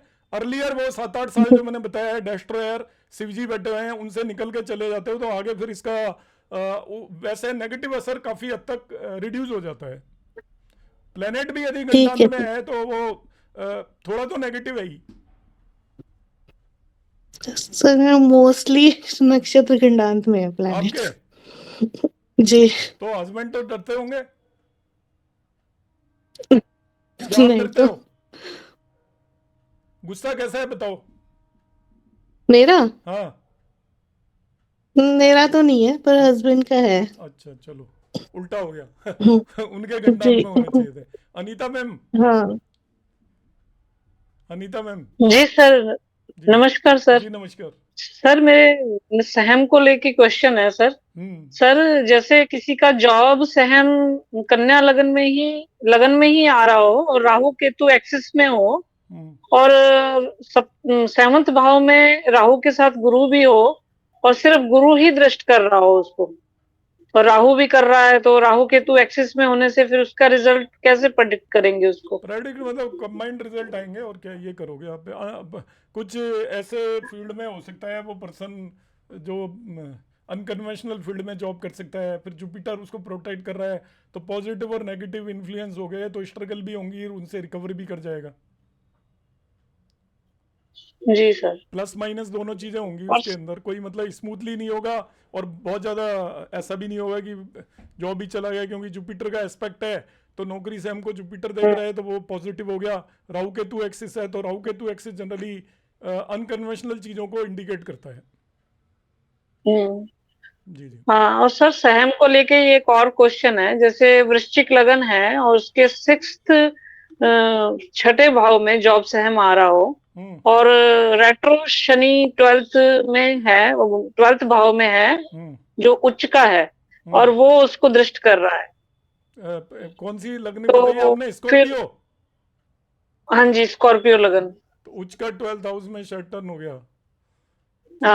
हाँ वो सैटर्न, और उसको दृष्ट कर रहा है अपनी 7वीं दृष्टि से 6th भाव को। ठीक है, मतलब वो उच्च का तो है कि वो तो मेलिफिक प्लेनेट हो गया ना एक्चुअली। जी जी। डिले वगैरह करेगा, कुछ ना कुछ स्ट्रगल दे देगा वो। अच्छा, मतलब फिर जैसे जॉब में मतलब प्रॉब्लम आ सकती है या क्या कुछ ऐसा हो सकता है क्या? जॉब लगने में डिले हो सकता है, या उतना हार्ड वर्किंग जॉब हो सकता है कि जिसमें बहुत ज्यादा काम करना पड़े उसे। मतलब जैसे अगर जॉब छूट जाती है तो मतलब जॉब फिर लेट लगेगी या फिर कुछ ऐसा? मतलब प्रॉब्लम बता दिया ना, उतना सेम में नहीं बता सकते कि प्रॉब्लम उसको आएगी, ये बता सकते हैं। और थोड़ा जो वर्क काम मिलेगा वो उसके अंदर एक्स्ट्रा ऑर्डिनरी उसको हार्ड वर्क करना पड़ेगा। सैटर्न एक्चुअली इन दो चीजों को इंडिकेट करता है, रगड़वाता है वो फ्री में कि आपको आउटपुट उतना नहीं मिलेगा जितना कि आप वर्क कर रहे हो। और सर एक छोटा सा क्वेश्चन और है मेरा, जैसे वृश्चिक लगन में ही जैसे चंद्र जो है वो गंडात पे हो, ज्येष्ठा नक्षत्र में है और 3rd चरण है उसका, तो उसमें फिर नेगेटिव है। वैसे फोर्थ में ज्यादा नेगेटिव होता है, मगर थर्ड में भी वो शायद मदर के लिए खराब होगा, पर वो हो चुका होता है बचपन जी में। कोई बच्चा अभी बॉर्न हुआ है तो ठीक है, नहीं तो गंडा वगैरह देखने की जरूरत नहीं है, मूल नक्षत्र देखने की जरूरत नहीं है। ये तो 4-5 साल तक इफेक्टिव होता है, इसके बाद इसका असर खत्म हो जाता है।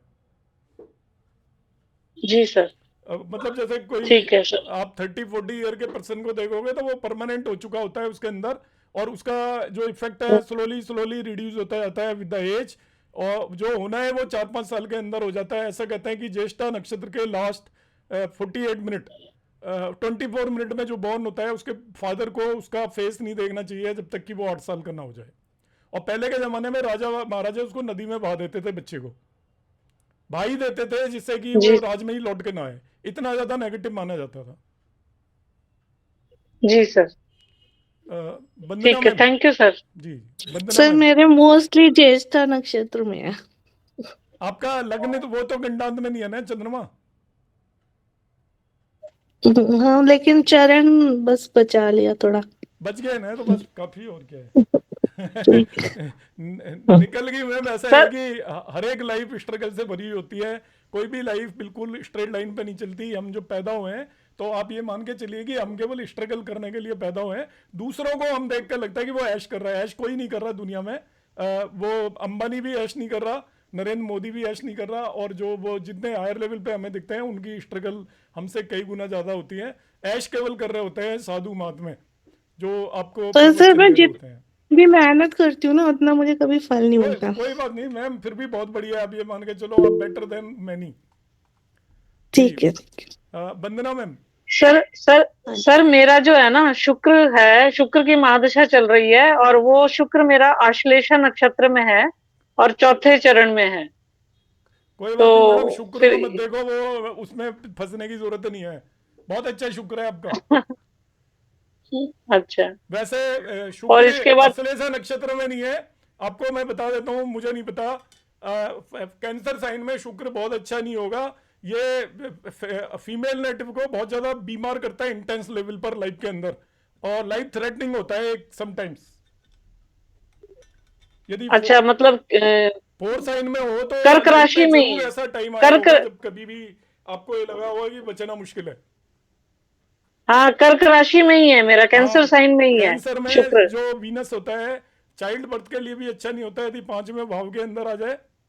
अदरवाइज वो उसके अंदर उसकी लाइफ के अंदर ऐसी जरूर स्थिति आएगी कभी ना कभी जब उसको लगेगा कि ये मैं बच के निकल गया, और काफी ज्यादा देखा गया है।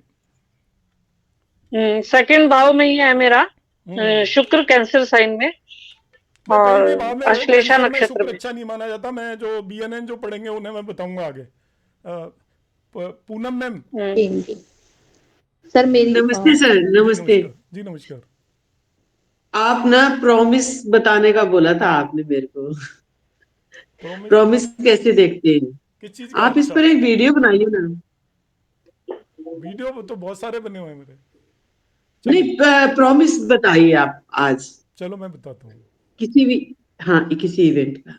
ओके, मैम भी एग्री हो रही है जी मेरे थैंक यू। स्टेटमेंट से। अच्छा चलो, वंदना मैम जी सर आपने मैं कुछ पूछना था या पूनम मैम किसने पूछा है? हाँ जी सर, नहीं मैंने पूछना सर, वो बात करने लगे इसलिए मैं चुप हो गई हाँ थी। जी बताएं। हाँ हाँ जी सर, मेरा जो क्वेश्चन था, एक तो सर जो आपने राशि नवांश का टॉपिक बताया था ना, हाँ तो उसमें उसमें सर हमने फंक्शनल मेलेफिक लेने हैं या नेचुरल? क्योंकि अगर लगन में शनि राहु आ रहा हो और शनि योग कारक हो तब भी दिक्कत देगा राशि नवांश में? लगने वाला क्यों दिक्कत देगा? नहीं सर, अगर लगन में जैसे आपने बोला था ना कि सौम्य प्लैनेट अगर 10th में होंगे या 4th में होंगे तो हमारे लिए अच्छा होगा वो, जो राशि नवांश का आपने टॉपिक बताया था। हाँ उसमें तो अगर लगन में, हाँ जी केंद्र स्थानों में हो तो बेटर होता है, मगर अब सैटर्न लग्न में आ गया आपका तो हाँ जी कुंडली के लिए आप कह रहे हो ना योग कारक है। हाँ, अगर सर योग कारक हो तो, और अगर ना हो तो मतलब कि नहीं ना दोनों हो तो में लग्न में कैसे? ठीक नहीं होता सैटर्न। ओके सर, और शनि राहु दोनों हैं तो फिर लगन के लिए मतलब कि फिर तो ठीक नहीं है, वो हमें क्या जो दिक्कत है? मैरिज अनकन्वेंशनल होगी।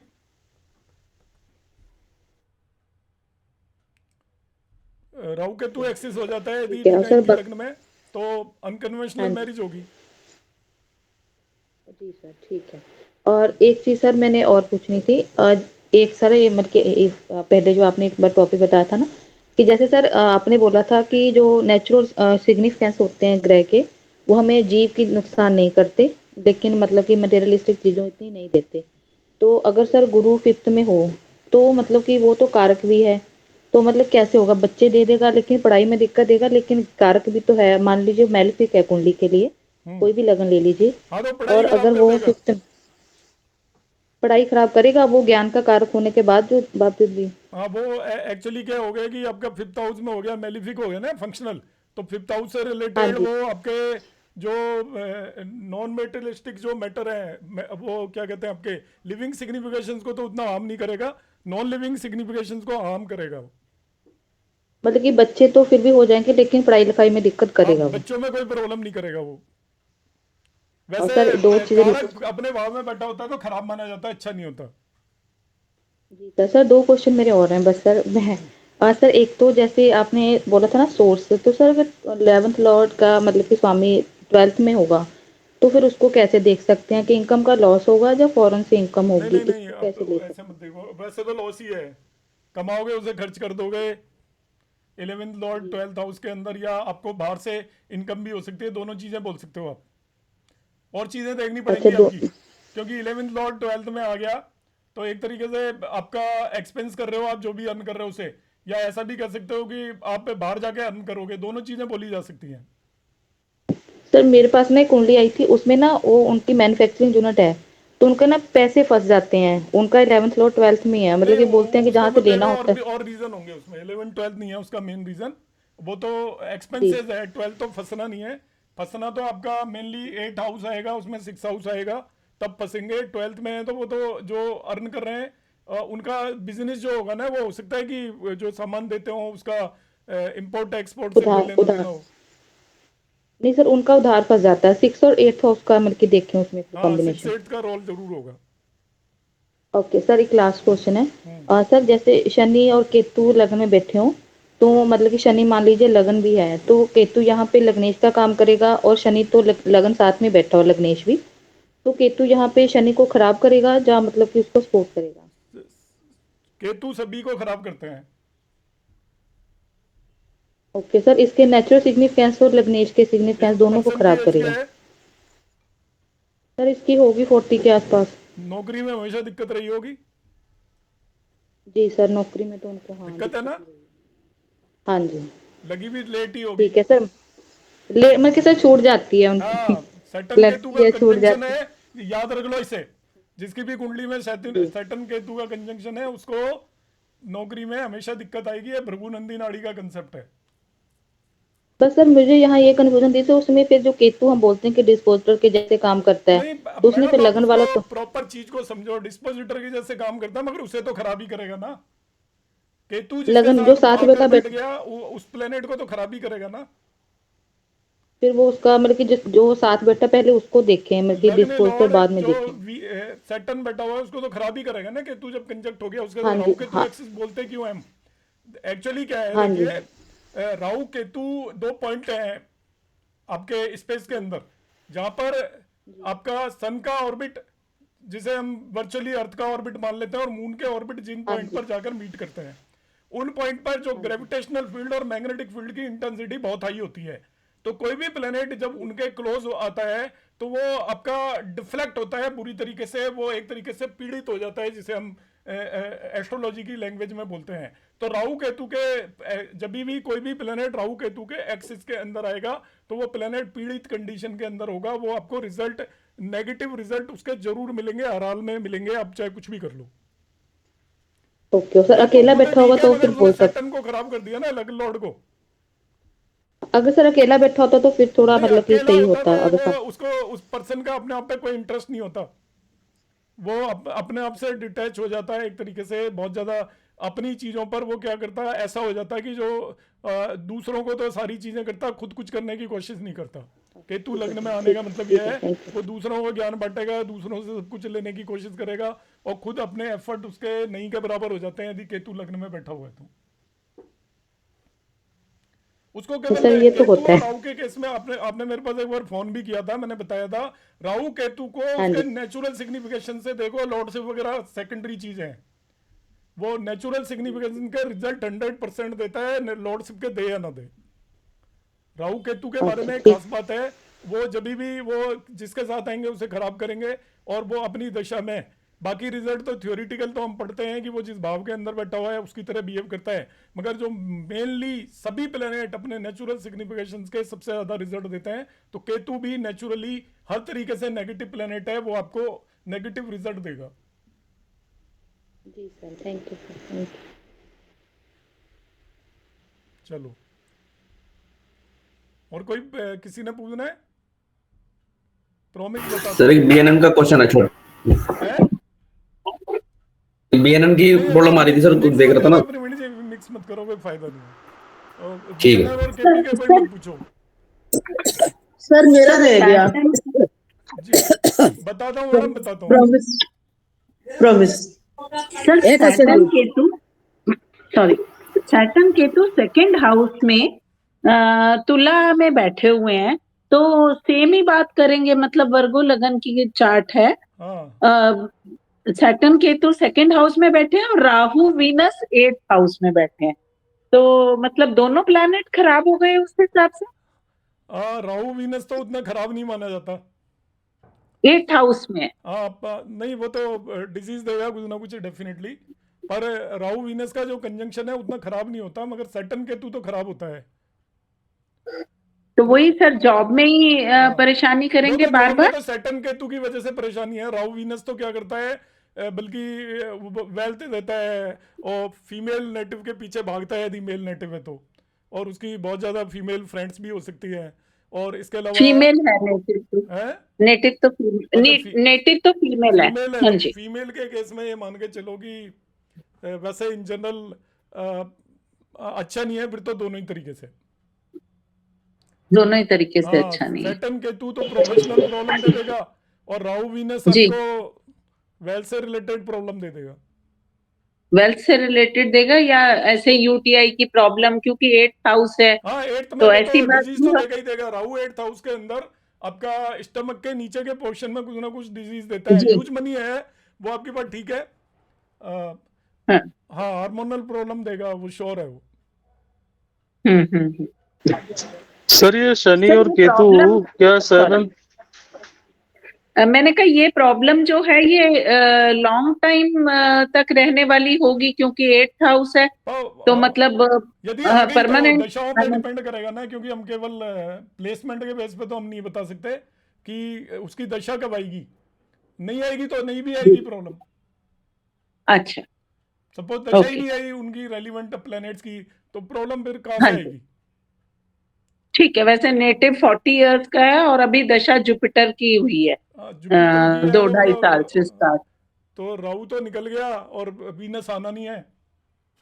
हाँ जी, हाँ, तो वीनस आना, कोई अंतर दशा तो उतना बड़ा नहीं देगी, मगर कुछ ना कुछ प्रॉब्लम देगी जरूर। जी जी एक मिनट। Thank you sir. Pratibha Chaudhary ma'am. नमस्कार सर। जी नमस्कार सर। वीनस केतु का कैसे मतलब देखते हैं, जैसे कि तुला लगन में 6th हाउस उसमें उच्च का शुक्र हो, मैरिज तुड़वा जी, और आर्थिक स्थिति के उससे कैसे देखेंगे सर? स्थिति भी खराब कर देगा बिल्कुल, जब भी केतु ट्रांजिट करेगा ना इस पे से, वीनस केतु के या इसके ट्राइन में ट्रांजिट करेगा, तो उसकी आर्थिक स्थिति मतलब कोई कहते हैं कि कोई बचा नहीं सकता उसको नुकसान होने से। चलता हुआ धंधा रुक जाएगा, जो उसका इनफ्लो है, जैसे सपोज उसका 1 लाख रुपए का बिजनेस था महीने का, तो वो आपका 50,000 आ जाएगा, घर भी बिठा सकता है वो। और सर जैसे भाव चलित में भाव बदल जाता हो, डिग्री का काफी अंतर हो, तब कैसे देखेंगे? भाव चलित मैडम मैं नहीं देखता, मुझे आता भी नहीं है। अच्छा सर, तो एक मतलब इसी तरीके से देखना चाहिए, बाकी नहीं। ऐसा है, देखो भाव चलित यूटिलाइज वो लोग करते हैं जिन्हें एस्ट्रोलॉजी नहीं आती। भाव चलित एक शॉर्टकट मेथड है, और जब डिविजनल चार्ट जिसको देखना आता है उसको भाव चलित यूज नहीं करना चाहिए। भाव चलित यूज जिसे करना है तो वो केपी यूज करे। फिर केपी में हम भाव चलित यूज करते हैं। जी सर। वैदिक Thank you, भाव sir. चलित है ही गलत, वो इक्वल डिवीजन पे हम्म। बेस्ड है, फिर भाव चलित हुई कैसे, तो वो यूज नहीं करना चाहिए। जी सर, रंजन मैम Thank आप you. कुछ पूछ रहे हैं? हाँ जी सर, एक इसी से मिलता जुलता क्वेश्चन है। 8th हाउस में सिर्फ केतु बैठा हो तो दशा वगैरह आएगी तो आप एस्ट्रोलॉजी करोगे या ये इसकी तरफ इंडिकेट करता है, उसको कुछ भी प्रॉब्लम है तो वो ऑकल्ट में चला जाए तो वो वहां पे सक्सेसफुल हो जाएगा और प्रॉब्लम दूर हो जाएंगी उसकी। अच्छा, और लॉन्जिविटी के लिए? हाँ, जो भी प्रॉब्लम है सब दूर हो जाएंगी, उसको केतु को यूटिलाइज कर लीजिए, मतलब वो करेगा, ले ही जाएगा अपना, ऑकल्ट नहीं तो रिलीजियस उसके अंदर ले जाएगा आपको, नहीं फिर वो हेल्थ की प्रॉब्लम दे देगा बंदा नहीं जा पाए तो।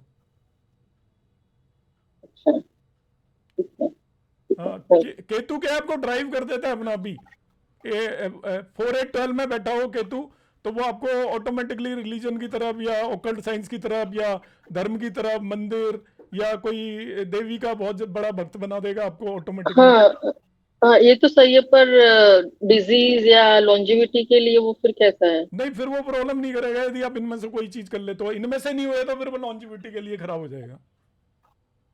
अच्छा, मतलब अकल्ट या कुछ रिसर्च वगैरह? मतलब वो नहीं, अपना भी ड्राइव कर देगा, आपने नहीं करना, वो तो खुद ही पहुंचा देगा आपको जहां पहुंचाना है। केतु 4-8-12 में आने का मतलब है कि वो आपको मोक्ष देने के लिए आया है। अब मोक्ष कैसे मिलेगा?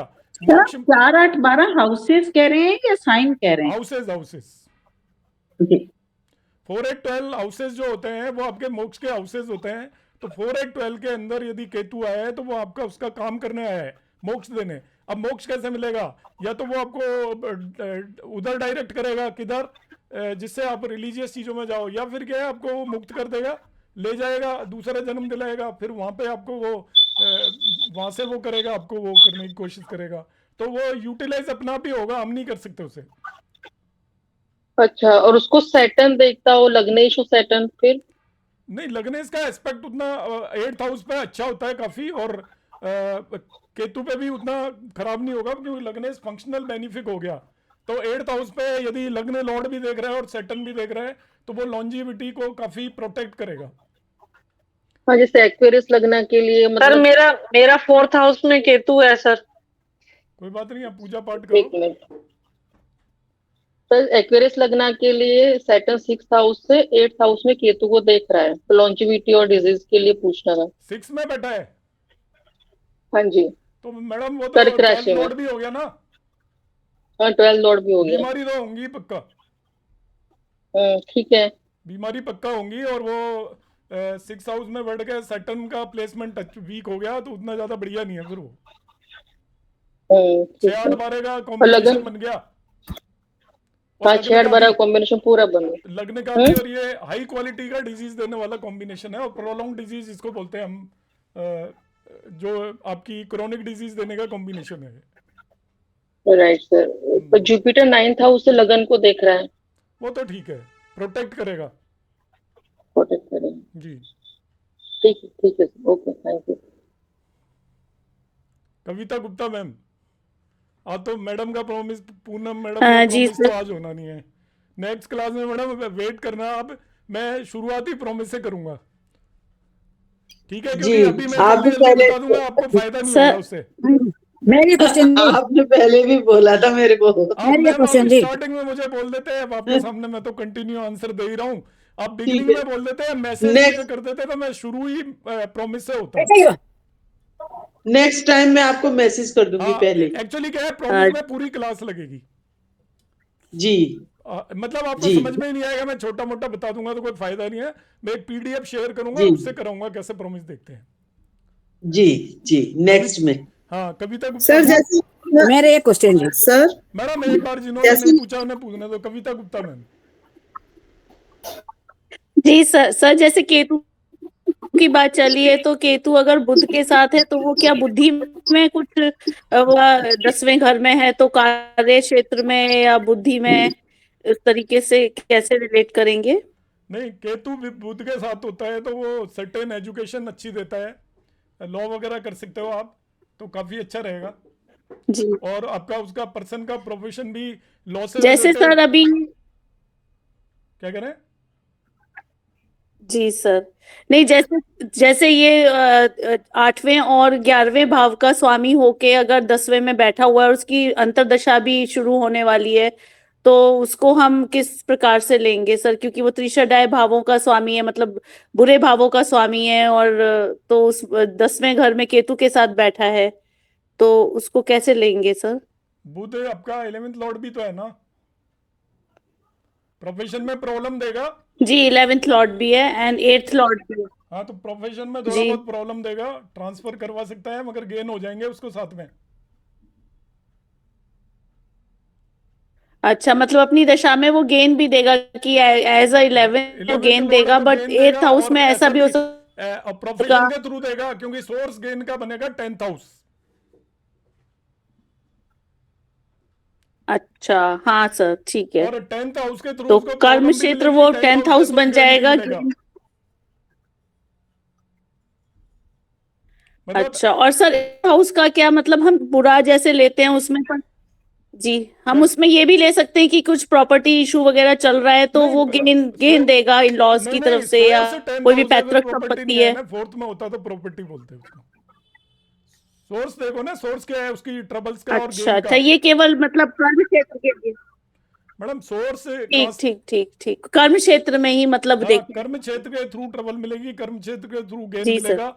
दशाओं को इस तरीके से देखते हैं, जो प्लेनेट जिसकी दशा चल रही है वो किस भाव के अंदर बैठा हुआ है, और क्योंकि केतु भी बैठा हुआ है तो इसको प्रॉब्लम अच्छी खासी आएंगी। चलो, एक एक क्वेश्चन का मैंने आंसर कर दिया, अब और आंसर नहीं अच्छा करूंगा क्योंकि सभी ने हैंड रेज किए हुए हैं। आप एक बार पूछ लो, जो भी पूछना है, रिपीट करके ठीक है करोगे तो सर, कोई थैंक फायदा नहीं है। ज्योति कृष्णन मैम, सर मेरा एक क्वेश्चन और रह गया, नहीं नेक्स्ट क्लास में पूछ लूंगी Jyoti sir, Krishnan ma'am, next class में। ज्योति कृष्ण, जिसका नंबर आ जाए दोबारा रिपीट होके ना आए तो ज्यादा बेटर है, ऐसे तो एंड ही नहीं होगा क्लास का। सर केतु बुध की युति सर हड्डी की बीमारियां भी देती है क्या सर? क्या करें मैम? केतु बुध की युति सर हड्डियों से संबंधित बीमारियां भी देती है हड्डी तो सर? नहीं देनी चाहिए, स्किन डिजीज देनी चाहिए। स्किन डिजीज हड्डी का तो क्योंकि ना तो केतु है ना सर बुध है। दांतों की सर मैंने मैसेज पे प्रश्न लिखा है सर, उसका जवाब दे दीजिए सर। क्या मैसेज दिया है आपने? बोल दो, मैसेज तो पढ़ा ही नहीं मैंने।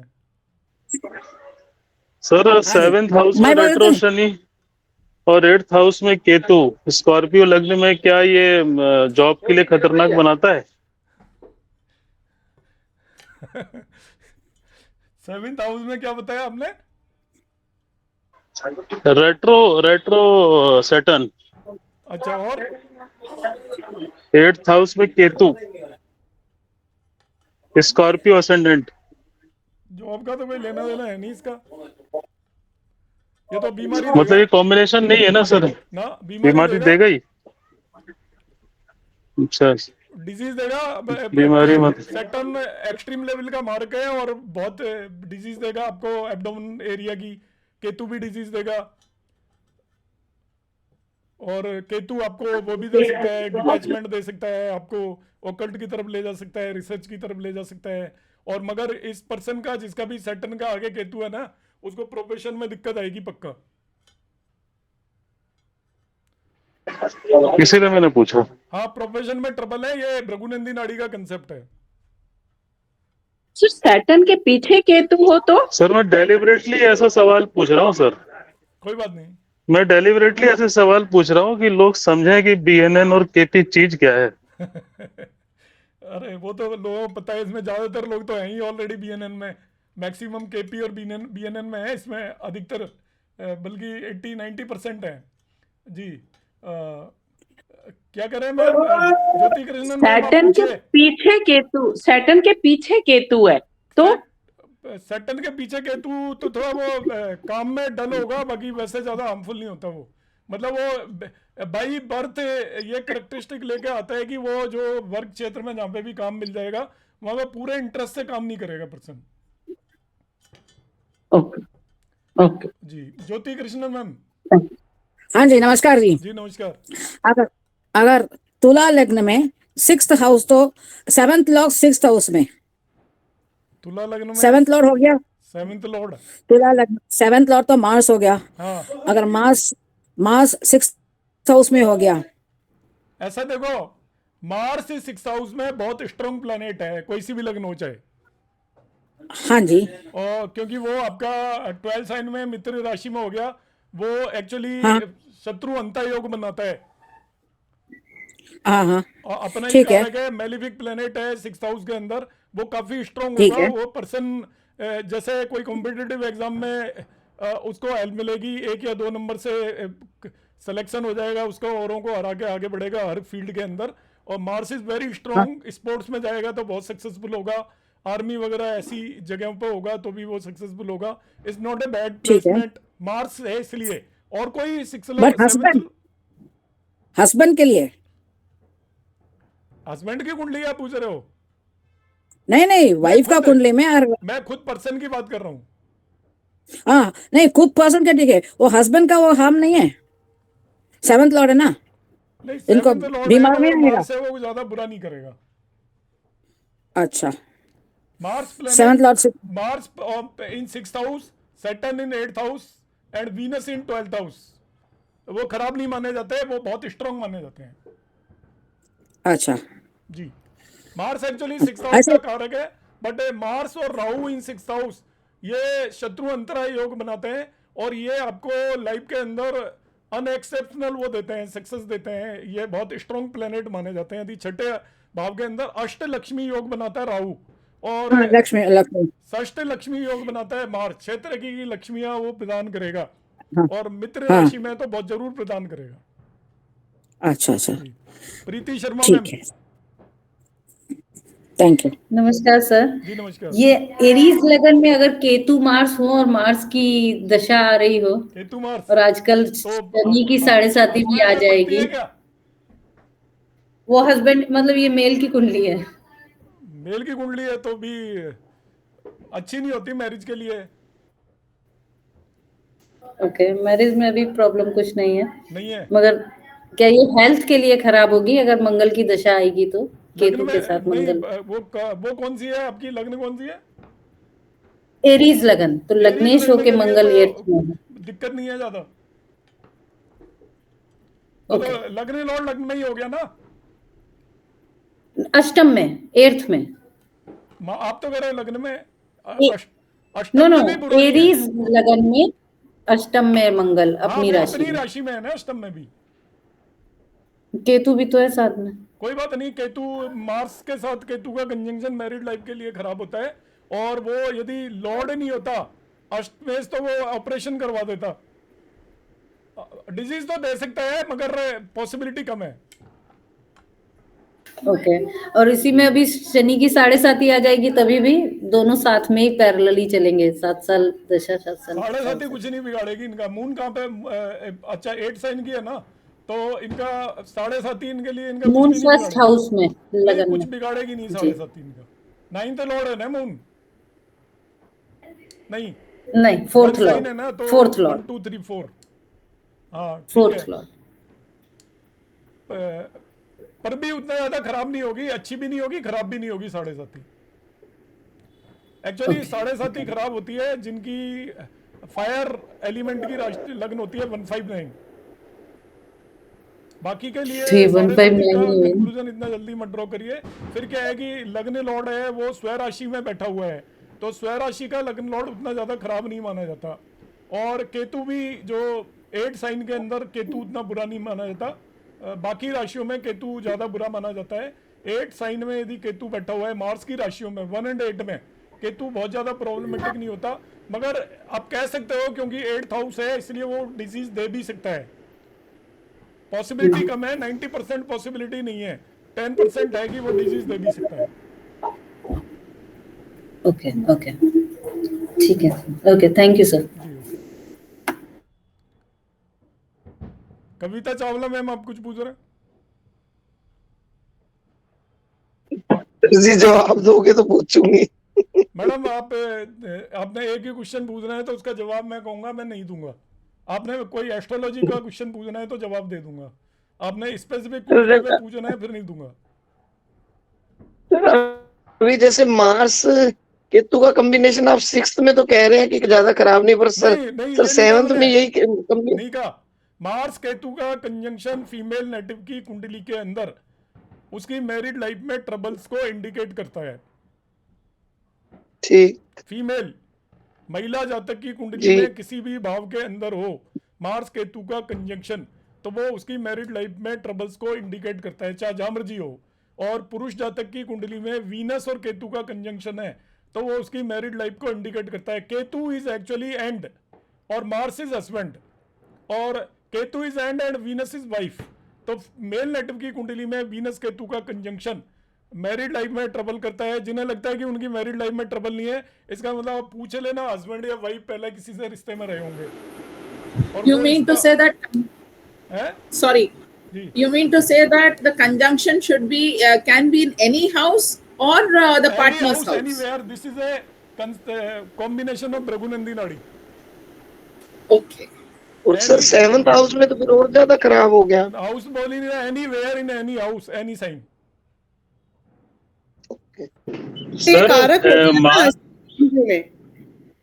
ये कारक हो गया शादी का लेडीज के लिए ना, वहाँ शुक्र होता है शादी का कारक जेंट्स में।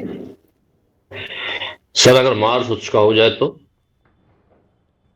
हो जाओ, मार्स उच्च का हो जाए तभी भी दिक्कत देगा। एक्चुअली केतु क्या मान लीजिए सर जी सर थोड़ा सा इसको डिटेल में समझाओ ना, केतु साथ होने से ऐसा क्यों होता है सर? होता है ना, Ketu is the end of the things और मार्स हस्बैंड है, तो हस्बैंड को एंड करेगा वो, तो आपका मैरिड लाइफ आपकी वो होगी, मतलब सेपरेशन को इंडिकेट करता है। तलाक का कॉम्बिनेशन है, और तलाक का मतलब ये नहीं है कि शादी होके तलाक हुआ हो। एक्स्ट्रा अफेयर होते हैं जिनके मैरिज से पहले और वो ब्रेक हो गए हो, उसके बाद दूसरी मैरिज ठीक ठाक चल रही हो, और ये कॉम्बिनेशन बहुत सारे जो डिवोर्स वाले केसेस होते हैं सभी में मिलता है करीब करीब। सर जी केतु मतलब जिसमें सर गुड इवनिंग सर।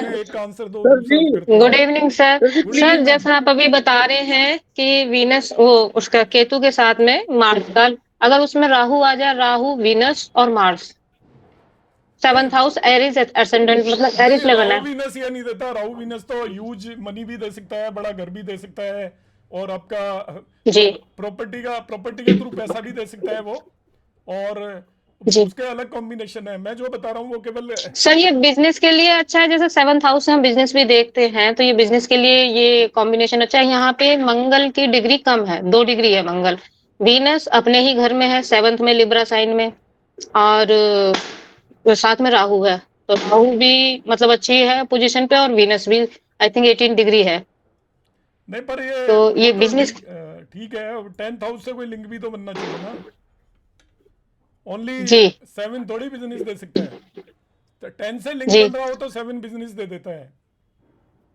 10 में मून साइन है सर, मून है 10 में। हाँ तो मकर साइन में मून, तो कोई लिंक नहीं बन रहा ना उनका।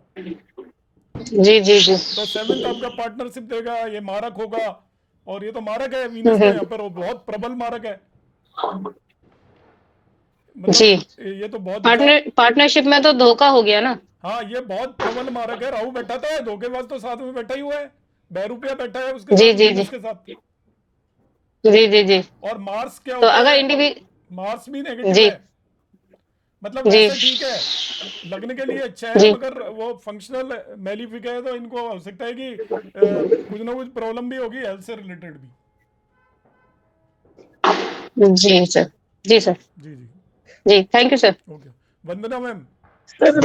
सर जी मैं जो फीमेल जातक 7th में वो मार्स के, तो उनको शादी नहीं करना चाहिए? फिर करना नहीं चाहिए नहीं, मतलब शादी में दिक्कत होती है, करना क्यों नहीं चाहिए? मार्स के तू कितनों के कंजंक्शन होता है, करो, और इसके बाद देखो क्या रिजल्ट होते हैं, फिर हमें आके बताओ कि सही चली या नहीं चली, हम बदल देंगे अपना कंसेप्ट।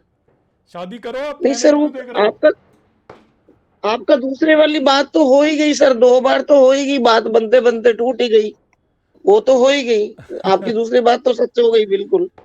मतलब मेरा वही पूछने का मतलब है, अभी करना चाहिए मैरिज की नहीं करना चाहिए? करना चाहिए, हर इंसान को जो भी हमारे कर्म है उसे हमें काटना चाहिए, और एस्ट्रोलॉजी भी फेल हो जाती है। मैंने अभी बताया था ना कि करंट जन्म कर्मास पे भी बहुत कुछ निर्भर करता है, इसलिए एस्ट्रोलॉजी फेल भी हो जाती है कई बार। इसलिए आप कुंडली को देखकर चीजों से बचे ना, कि मैरिज ही ना करूं मैं। चलो, और किसी का कोई डाउट है क्या, या फिर हम एंड करते हैं? सर एक जैसे सवाल है आपने मार्स केतु का। सर ये जो 7th हाउस में आपने बताया था, जैसे चंद्रमा से 7th में अगर राहु बैठा तो अनकन्वेंशनल मैरिज दे सकता है क्या सर? क्या कह रहे हो सर आपने जैसे चंद्रमा से 7th में या लगन से 7th में राहु बैठा है तो अनकन्वेंशनल मैरिज दे सकता है क्या? लगन में बैठा, हाँ दे सकता है, पर लगन में नहीं, बैठा हो तो ज्यादा सेवंथ में, सेवंथ में सर, होगा। सेवंथ में सर, सेवंथ में नहीं 7th में तो उतना नहीं कह सकते, लगन में बैठा हो तो ज्यादा स्ट्रॉन्ग कॉम्बिनेशन है। क्योंकि मैंने 2-3 कुंडली देखी उसमें चंद्रमा से 7th में राहु बैठा हुआ था सर। नहीं वो तो अनकन्वेंशनल मैरिज देखो ऐसा है, मिल सकता है। आजकल तो सारी मैरिज अनकन्वेंशनल है, इसलिए हमको बदलना पड़ेगा। आजकल कन्वेंशनल मैरिज कौन सी होती है, सब ऑनलाइन साइट्स के थ्रू होती हैं, तो वो सब अनकन्वेंशनल हो गई। तो लेकिन वो जो D9 वाला आपने बताया वो तो बिल्कुल शॉर्ट है, उसमें तो सर होता ही होता है। जो D9 में अगर राहु के एक्सिस में है। जी थैंक यू। और किसी का था क्वेश्चन? प्रतिभा चौधरी सर जैसे, हाँ जी सर जैसे आपने मार्स और केतु फीमेल के केस में बताया कि ज्यादा मतलब काम करते हैं, क्या वेनस और केतु मेल के केस में करेंगे या फीमेल में भी उतना ही? मेल के केस में, फीमेल में कुछ कम प्रभाव रहेगा जी? फीमेल में नहीं होगा उतना, बिकॉज वीनस इज वाइफ और केतु इज द हाँ जी। डिटैचमेंट, और Mars is husband, Ketu is the detachment. तो मार्स केतु कॉम्बिनेशन है, तो फीमेल नेटिव के केस में वो डिवोर्स का कॉम्बिनेशन है। वीनस केतु कॉम्बिनेशन मेल के केस में डिवोर्स का कॉम्बिनेशन है। अब डिवोर्स नहीं तो कुछ ना कुछ ट्रबल जरूर करेगा मैरिड लाइफ में। जी जी थैंक यू सर। चलो एंड करते हैं। सर मुझे इस ग्रुप में ऐड कर लीजिए प्लीज, इस ग्रुप में, क्योंकि मैं हर बार आपसे एक लिंक मांगू तो फिर ठीक बात है। सर आपने जो बीटीआर सर नो डिटेल्स जो बीटीआर का वीडियो डाला था ना सर, उसमें मैंने 3 कुंडलियों पे किया, बिल्कुल एक्यूरेट आया सर। चलो बहुत बढ़िया है, मुबारक हो आपको। सर एक 80 इयर्स की लेडीज का किया, बिल्कुल सही आया सर। चलो मुबारक हो आपको। ये तो बीटीआर का तो आपने किया ही होगा, जिसने भी किया है उसको काफी एक बहुत स्ट्रॉन्ग टूल है जो होना चाहिए। हाँ विशाल जी आप क्या पूछ रहे हैं? Sir Mars in Scorpio ascendant and 8th में केतु है, मान लो किसी की कुंडली में, तो वो ये मार्स केतु संबंध तो बनता है कैसे? तो इस केस में इंटरप्रेट सर स्कॉर्पियो असेंडेंट है, वृश्चिक लग्न है, मार्स इन लग्न मंगल लग्न में ही है और केतु अष्टम में है, तो इस केस में ये तो मार्स केतु कॉम्बिनेशन बन गया, it will give problems in the marriage of the person. नहीं ऐसे नहीं, ऐसे नहीं, कंजंक्शन बोल रहा हूँ ना मैं। तो एक्सपेक्ट से नहीं बनेगा सर, मार्स का एक्सपेक्ट केतु पे सीधे जा रहा है। और ये जहाँ का सूत्र है वहाँ पे ओनली एस्पेक्ट नहीं है। जो बीएनएन का सूत्र है, बीएनएन में एस्पेक्ट नहीं है, मार्स और केतु की अलग होती है, वहाँ पे एस्पेक्ट। ओके ठीक है सर, डन। कैलाश शर्मा जी आपने हैंड रेज किया, आपने पूछना। प्रणाम सर। जी प्रणाम सर। मैं 2 सवाल छोटे हैं। अभी आपने इसे बताया कि लेडीज के केस में मार्स और केतु होते हैं, ऐसे मार्स और राहु का भी कोई इफेक्ट होता है जी, कि वो अच्छा होता है? नहीं अच्छा तो नहीं होता, मगर डिवोर्स में नहीं होता, और चीटर हो सकता है हस्बैंड। ठीक है जी। झूठ सर बोलने सेकंड, वाला हो सकता है। ठीक है जी। सर सेकंड था कि अगर लगन और 12th हाउस में एक्सचेंज हो प्लैनेट्स का, उसको क्या हम प्रेडिक्ट करते हैं? किसमें एक्सचेंज हो? लगन और 12th हाउस में एक्सचेंज हो प्लैनेट्स। बाहर परदेश जाके रहेगा। वैसे अच्छा रहता है लगन और 12th हाउस में एक्सचेंज? अच्छा तो नहीं है। जेल योग भी है ये, और आपका अवे फ्रॉम हाउस का योग भी है, तो उतना बेटर, पर आज के समय पे अच्छा ही माना जाता है, क्योंकि बाहर जाना सबको ही चाहते हैं। ठीक है सर, धन्यवाद। धन्यवाद। चलो एंड कर रहे हैं क्लास पर। Thank you sir.